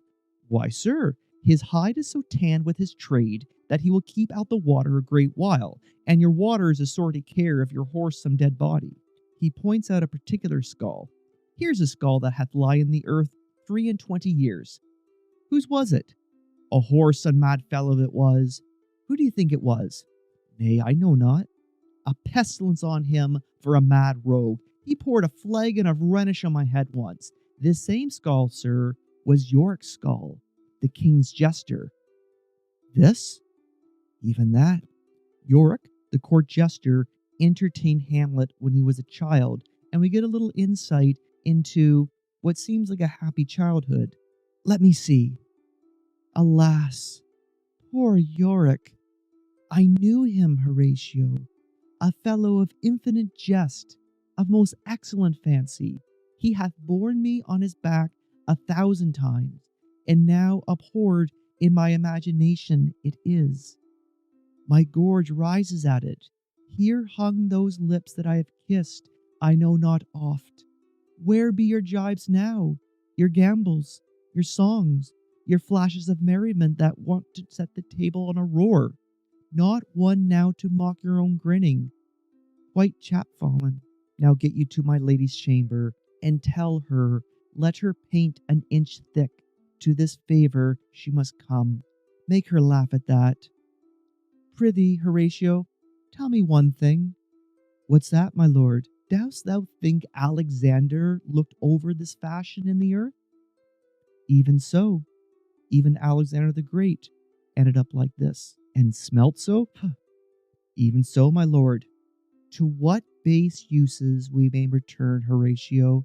Why not imagination trace the noble dust of Alexander till he find it stopping a bunghole? Hamlet's pointing out the cold logic of life. Horatio, 'twere to consider too curiously to consider so. Hamlet, no, faith, not a jot, but to follow him thither, with modesty enough and likelihood to lead it, as thus. Alexander died, Alexander was buried, Alexander returneth to dust. And we can say the same for Julius Caesar. The dust is earth, of earth we make loam, and why of that loam whereto he was not converted might they not stop a beer barrel? Imperious Caesar, dead and turned to clay, might stop a hole to keep the wind away. Oh, that earth which kept the world in awe should patch a wall to expel the winter's flaw. They notice a funeral approaching. They don't know it's for Ophelia. But soft a while. Here comes the king, the queen, and courtiers. Who is this they follow? And with such maimed rites, this doth betoken the course they followed did this desperation hand fordo its own life. 'Twere of some estate. Couch we a while, and mark. So it must have been somebody important, of some members of the court are there. Claudius arranged a Christian burial for Ophelia, but the priest is not comfortable with it, and it's a really low-key funeral. Laertes asked the priest, "What ceremony else? Her obsequies have been as far and large as we have warranty." The priest, sometimes described as the doctor, does not think Ophelia should have received a Christian burial. Her death was doubtful, and by that great command oversways the order, she should in ground unsanctified been lodged till the last trumpet. After all, she did get some stuff.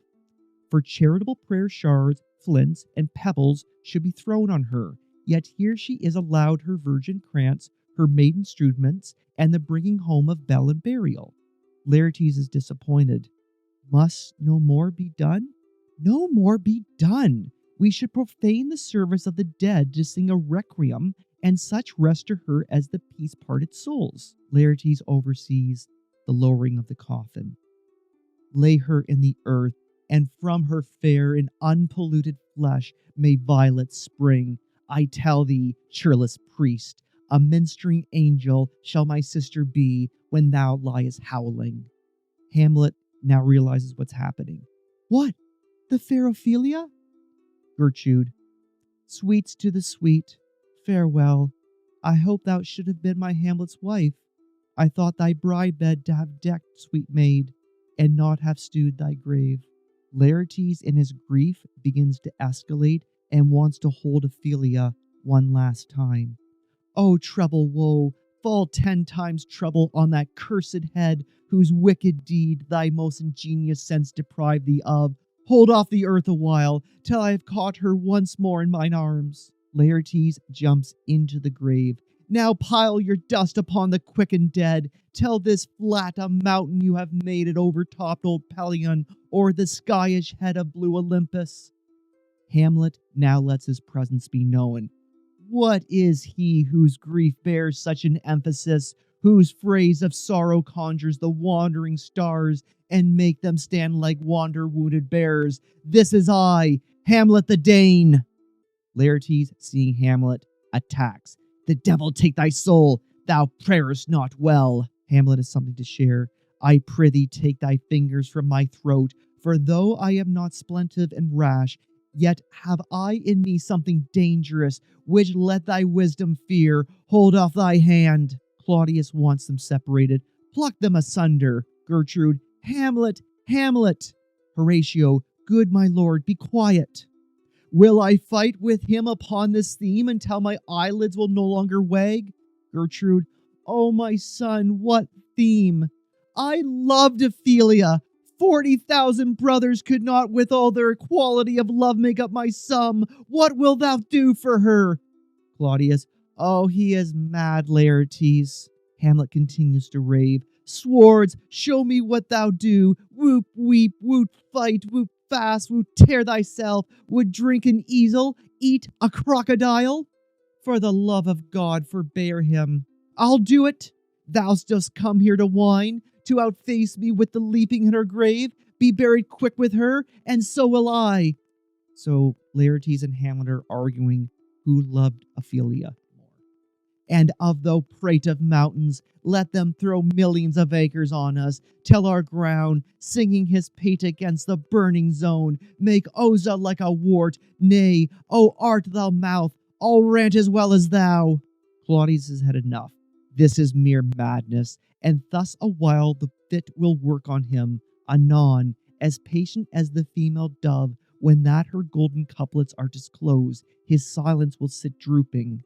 Hamlet, before exiting, reminds Laertes that they used to be friends. Hear you, sir, what is the reason that you use me thus?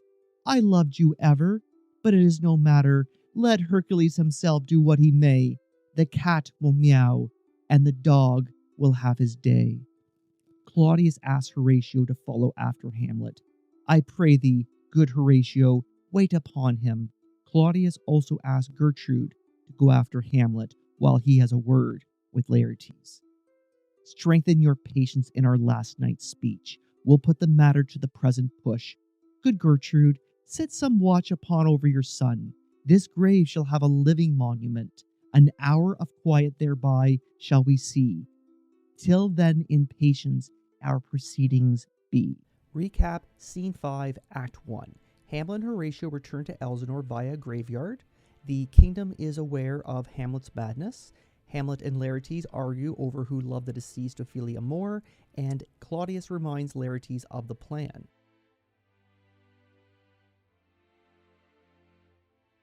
Act 5, Scene 2. Private room, followed by the Grand Hall of Elsinore. Hamlet recounts events since leaving Elsinore. An invitation to a friendly duel with Laertes seems suspect, but Hamlet agrees. Claudius's plan falls apart, causing multiple deaths. A dying Hamlet is informed that a conquering Fortinbras has arrived. The scene starts in the middle of a conversation between Horatio and Hamlet. Hamlet: so much for this, sir. Now shall you see the other. Do you remember all the circumstance? Remember it, my lord. One night at sea, Hamlet was quite restless. Sir, in my heart there was a kind of fighting that would not let me sleep. Our indiscretion sometimes serves us well when our deep plots do pall, and that should learn us that there's a divinity that shapes our ends, rough-hewn them how we will. That is most certain. Hamlet sneaks into the cabin of Rosencrantz and Guildenstern and find the letter that they're carrying. Up from my cabin, groped I to find out them, fingered their packet, and in fine withdrew to mine own room, making so bold, my fears forgetting manners, to unfold their grand commission, where I found Horatio a royal knavery. The letter calls for the execution of Hamlet, an exact command that on the supervise no leisure abated, no, not to stay the grinding of the axe, my head should be struck off. Is it possible?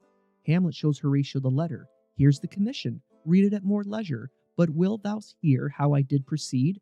I beseech you. Hamlet replaces the letter with one of his own. I sat me down, devised a new commission, wrote it fair. I once did hold it, as our statics do, a baseness to write fair, and laboured much to forget that learning. But, sir, now it did me a yeoman's service. Wilt thou know the effect of what I wrote? Aye, good my lord. The new letter orders the execution of Rosencrantz and Guildenstern. On the view and knowing of these contents, without debatement further, more or less, he should those bearers put to sudden death, not shriving time allowed. How is it sealed? Why, even in that was heaven ordinate. I had my father's signet in my purse, which was modelled on that Danish seal, the changeling never known. Now, the next day was our sea fight, and what to this was sequent thou knowest already. Horatio: so Guildenstern and Rosencrantz go to it. Hamlet has no remorse.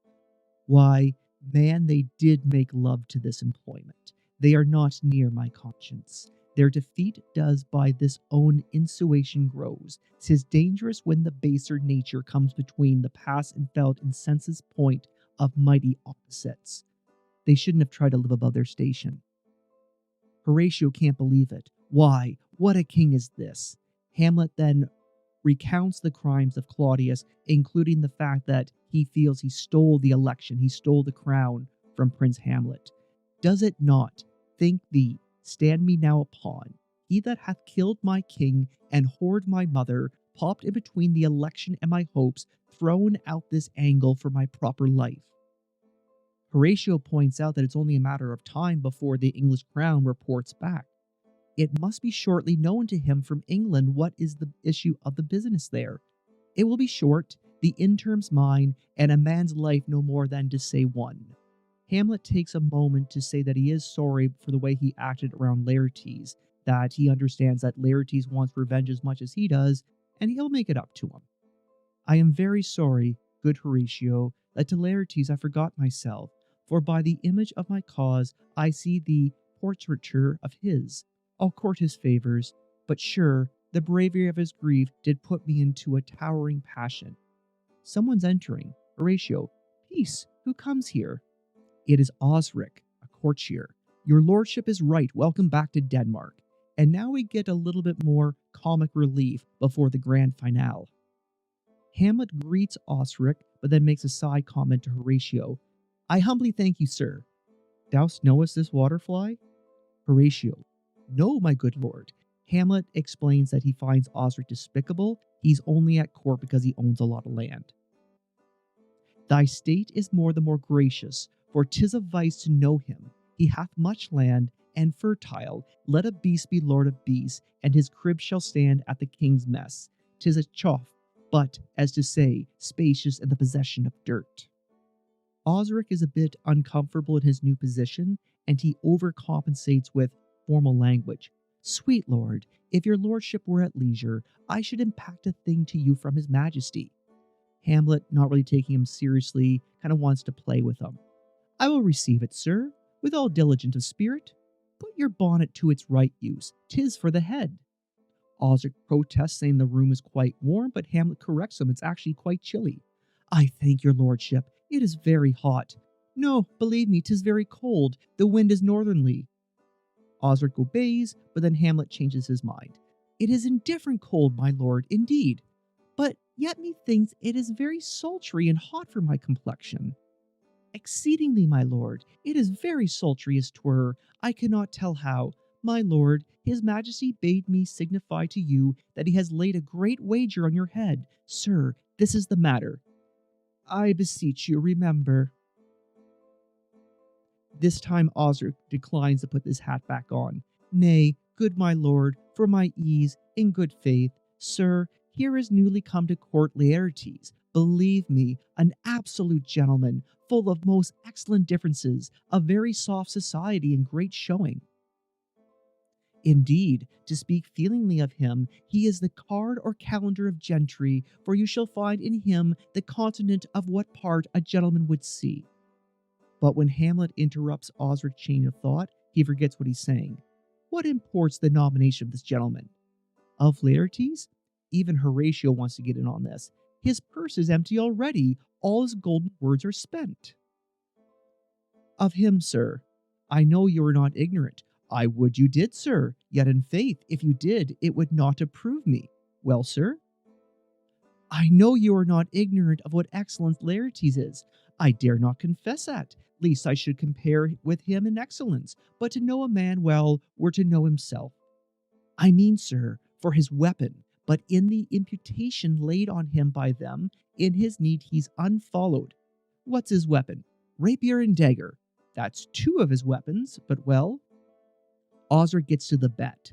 The king, sir, hath wagered with him 6 Barbary horses, against which he has pawned, as I take it, 6 French rapiers and poniards, with their assigns as girdle, hangers, and so. 3 of the carriages, in faith, are very dear to fancy, very responsive to the hilts, most delicate carriages, and of very little conceit. Hamlet doesn't know what Osric's talking about, and Horatio suggests that they get a dictionary to try to understand. What call you the carriages? I knew you must be edified by the margent ere you had done. The carriages, sir, are the hangers. Hamlet recaps the bet. The phrase would be more germane to the matter if we could carry a cannon by our sides. I would it might be hangers till then. But on. 6 Barbary horses against 6 French swords, their assigns, and 3 liberal conceited carriages, that's the French bet against the Danish. Why is this all in pawned, as you call it? The king, sir, hath laid, sir, that in a dozen passes between yourself and him, he shall not exceed you 3 hits. He hath laid on 12 for 9, and it would come to immediate trial if your lordship would vouchsafe the answer. If you're ready, we can get going right now. Hamlet wants to know if he has a choice, but it doesn't seem that he does. How if I answer no? I mean, my lord, the opposition of your person in trial. Hamlet agrees. Sir, I will walk here in the hall. If it please his majesty, it is the breathing time of day with me. Let the foils be brought, the gentleman willing, and the king hold his purpose. I will win for him if I can. If not, I will gain nothing but my shame and the odd hits. Shall I deliver you even so? To this effect, sir, after what flourish your nature will. I commend my duty to your lordship. Osric exits, and Horatio and Hamlet continue to insult him. He does well to commend it himself. There are no tongues else for his turn. This lapwing runs away with the shell on his head. Hamlet laments that this is typical of new courtiers. He did comply, sir, with his dug before he sucked it. Thus he had, and many more of the same breed that I know the drossy age dotes on, only got the tune of time, and, out of a habit of encounter, a kind of yeasty collection, which carries them through and through the most fanned and widowed opinions, and do but blow into their trial, the bubbles are out. Suddenly, a lord arrives to inform Hamlet that everyone's waiting for them in the hall. Are we going to do this thing? My lord, his majesty commended me to you by young Osric, who brings back to him that you attend him in the hall. He sends to know if your pleasure hold to play with Laertes, or that you will take a longer time. Hamlet takes this man a little bit more seriously. I am constant to my purposes. They follow the king's pleasure. If his fitness speaks, mine is ready now, or whensoever, provided I be able as to now. The Lord instructs Hamlet to exchange pleasantries with Laertes before they begin dueling. The king and queen are coming down. In happy time. The queen desires you to use some gentle entertainment to Laertes before you fall to play. She instructs me well. The Lord exits, and both Horatio and Hamlet express concern about the situation. You will lose, my lord. I do not think so. Since you went into France, I have been in continual practice. I shall win at the odds, but thou wouldest not to think how all hear about my heart. But it is no matter. Nay, good my lord, it is but foolery, but it is such a kind of gainsgiving as would perhaps trouble a woman. If your mind dislike anything, obey it. I will forestall their repair hither, and say you are not fit. But Hamlet won't have this. Not a whit.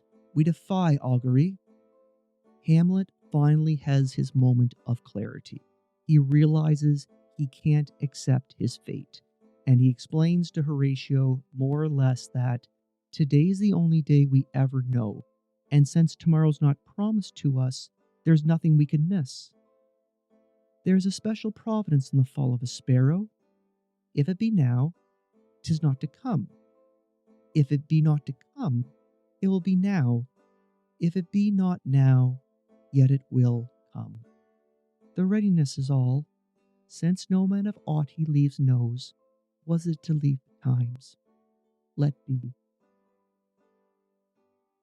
The action then switches to the grand hall with everyone present. Claudius begins the proceedings. Come, Hamlet, come and take this hand from me. Hamlet takes his opportunity to apologize to Laertes. Give me your pardon, sir. I have done you wrong, but pardon it as you are a gentleman. This presence knows, as you must needs have heard, how I am punished with sore distraction. Technically speaking, it was the mad Hamlet who wronged you. I'm feeling much better now. What I have done that might your nature, honor, and exception roughly awake, I here proclaim was madness. Was it Hamlet wrong, Laertes? Never Hamlet. If Hamlet from himself be taken away, and when he's not himself does wrong Laertes, then Hamlet does it not. Hamlet denies it. Who does it then? His madness. In other words, Hamlet's the victim here. He's the one who's been suffering with madness. If it be so, Hamlet is of the faction that is wronged. His madness is poor Hamlet's enemy. Sir, in this audience let my disclaiming from a purpose evil free me so far as your most generous thoughts that I have shot my arrow over the house and hurt my brother. I am satisfied in nature, whose motives in this case should stir me most to my revenge. But in my terms of honor I stand aloof, and will no reconcilement till, by some elder masters of known honor, I have voice and president of peace to keep my name ungored. But till that time I do receive your offered love like love, and will not wrong it. I embrace it freely, and will this brother's wager frankly play. Give us the foils. Come on, let's get to this duel. As they're looking over the swords, Hamlet makes a pun about being a foil to Laertes. Come on, one for me. I'll be your foil, Laertes. In mine ignorance your skill shall, like a star in the darkest night, stick fiery off indeed.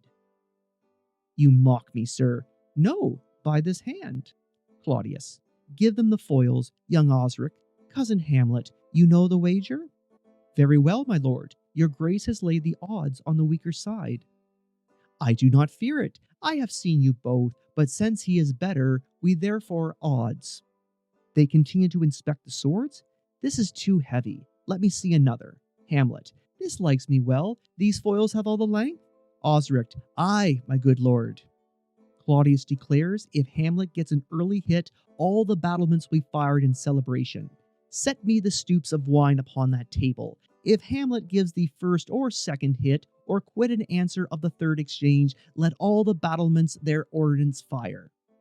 The king shall drink to Hamlet's better breath, and in the cup a union shall he throw, richer than which 4 successive kings in Denmark's crown have worn. In other words, Claudius is getting ready to drink to Hamlet's health, but he's put the poisoned pearl in that cup. In other words, Claudius will offer Hamlet a cup of wine with a pearl in it, and the audience knows that pearl is poison. Give me the cups, and let the kettle to the trumpet speak, the trumpet to the cannoneer without, and the cannons to the heavens, the heaven the earth. Now the king drinks to Hamlet. Come, begin, and you, the judges, bear a wary eye. Hamlet, come on, sir. Laertes, come, my lord. On the first exchange, Hamlet scores a hit. Judgment, a hit, a very palpable hit. Laertes wants to go right away, but Claudius pauses. Stay, give me drink. Hamlet, this pearl is thine. Here's to your health. And with that, Claudius drops the poisoned pearl into the cup of wine, offers it to Hamlet. Give him the cup. I'll pay this bout first. Set it by a while. And so now Claudius has to do something with the poisoned cup, so he sets it down nearby.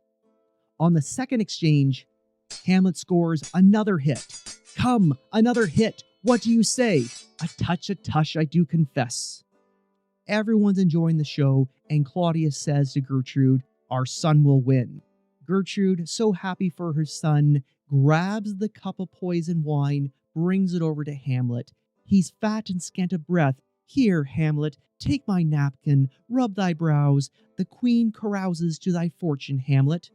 Good, madam. And then Gertrude goes to take a big swig of the wine. Claudius, Gertrude, do not drink. Gertrude, I will, my lord. I pray you will pardon me. Gertrude drinks the poison. It is the poison cup. It is too late. Claudius can't stop what's happening. Hamlet again declines to drink. I dare not drink yet, madam. By and by. Come, let me wipe thy face.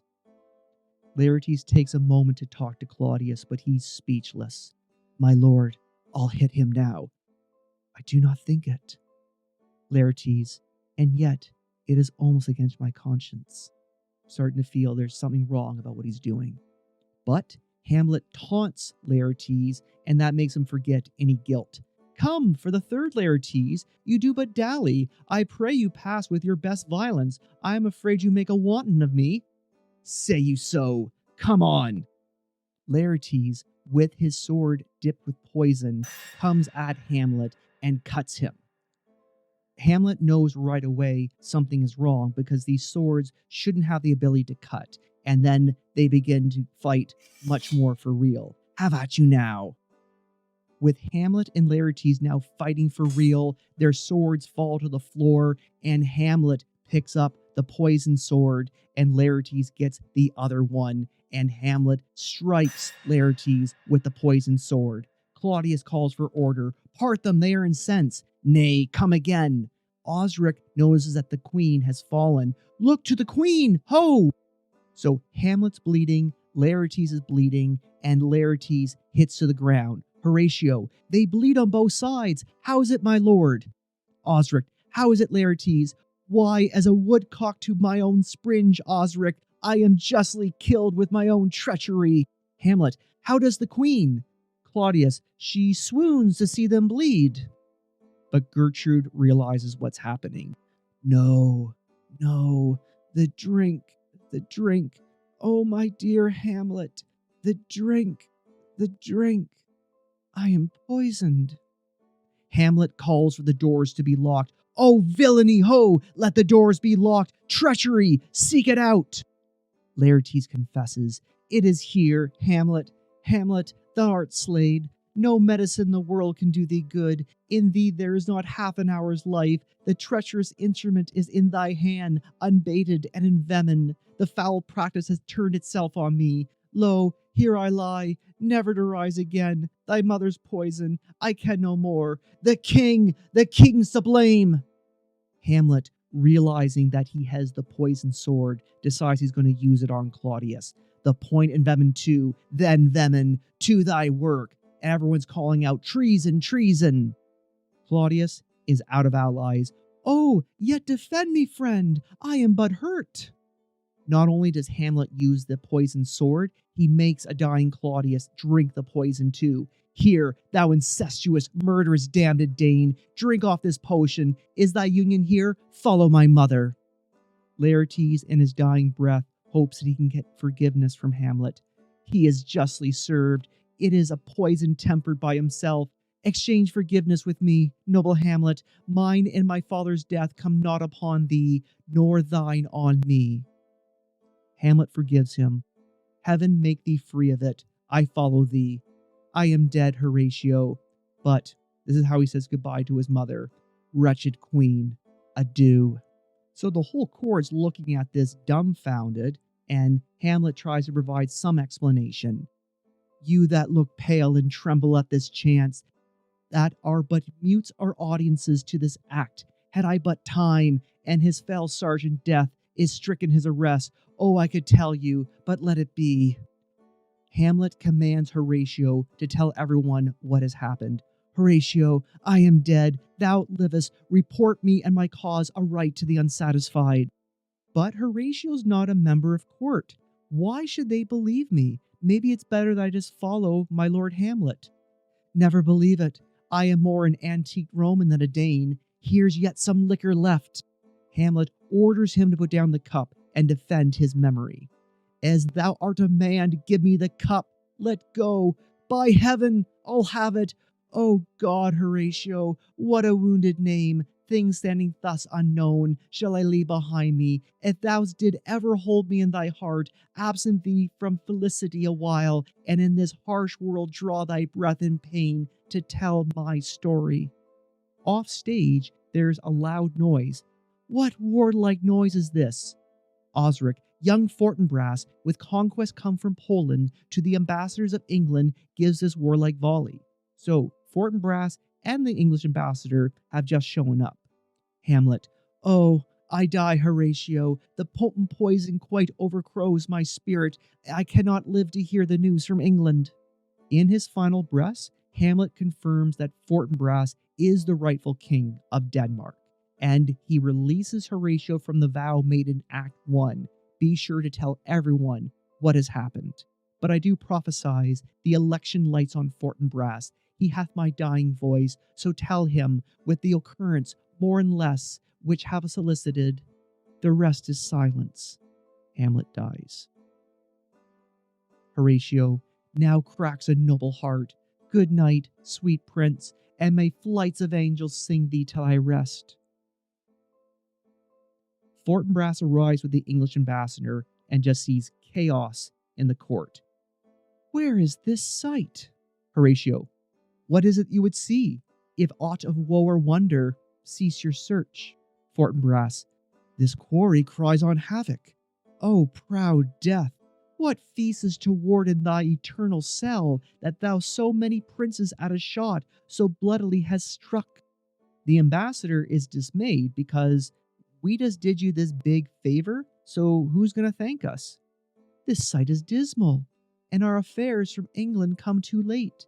The ears are senseless that should give us hearing, to tell him that his commandment is fulfilled, that Rosencrantz and Guildenstern are dead. Where should we have our thanks? Horatio, not from his mouth, referring to Claudius, had he the ability of life to thank you. He never gave the commandment for their death. But, since so jump upon this bloody question, you from the Polack wars, and you from England. Give order that these bodies high in a stage be placed to the view, and let me speak to the yet unknowing world how these things came about. Horatio summarizes the play. So you shall hear of carnal, bloody, and unnatural acts, of accidental judgments, casual slaughters, of deaths put on by cunning and forced cause. And in this upshot, Purposes mistook fallen on the inventors' heads. All this I can truly deliver. Fortinbras, let us haste to hear it and call the noblest to the audience. For me, with sorrow, I embrace my fortune. I have some rights of memory in this kingdom, which now I claim my vantage doth invite me. Horatio, of that I shall also cause to speak, and from his mouth whose voice will draw no more, and let this same be presently performed, even while men's mind are wild, lest more mischance on plots and error happen. Fortinbras wants Horatio to tell the story right away, but first, let 4 captains bear Hamlet like a soldier to the stage, for he was likely, had he been put on, to have proved most royal, and for his passage, the soldiers' music and the rite of war speak loudly for him. Take up the bodies, such a sight of this becomes the field, but here shows much amiss. Go, bid the soldiers shoot. The end. Recap, Act 5, Scene 2. Hamlet suspects the duel is a trap, but accepts his fate. Hamlet, Laertes, and Gertrude are poisoned. Hamlet slays Claudius. Fortinbras has returned to take the throne, and Horatio recounts the play. Hence, time is out of joint in the play. The play ends with Horatio taking us back to Act 1, Scene 1, and the play is on a constant loop. Perspectives. Horatio. As Hamlet is dying, Horatio considers drinking from the cup. Hamlet's order to tell his tale gives Horatio a sense of purpose. Horatio begins retelling the tale, and the play begins anew. Fortinbras receives his fortune, the throne of Denmark. Denmark needs saving. After his victory in Poland, Fortinbras delivers stability to Denmark. Gertrude, stuck by Claudius and becomes one of his victims. Genuine love for Claudius, or did she just want to preserve her position? Loves her son, but even in death, Hamlet does not forgive her. Laertes, betrayed by his own plan. He allowed Claudius to convince him that he was more skilled than Hamlet. He watches Gertrude drink the poison, then poisons Hamlet. He asks for forgiveness as he dies. Claudius, in the end, valued the throne more than Gertrude. He allows her to drink the poison. His plan backfires. Hamlet is mortally wounded, also causes multiple deaths, slain by Hamlet. Hamlet realizes he cannot escape his fate. He defends himself in the duel and finally gets his revenge. He dies stoically, giving Fortinbras his support to be king, and orders Horatio to set the record straight. The final audience point of view.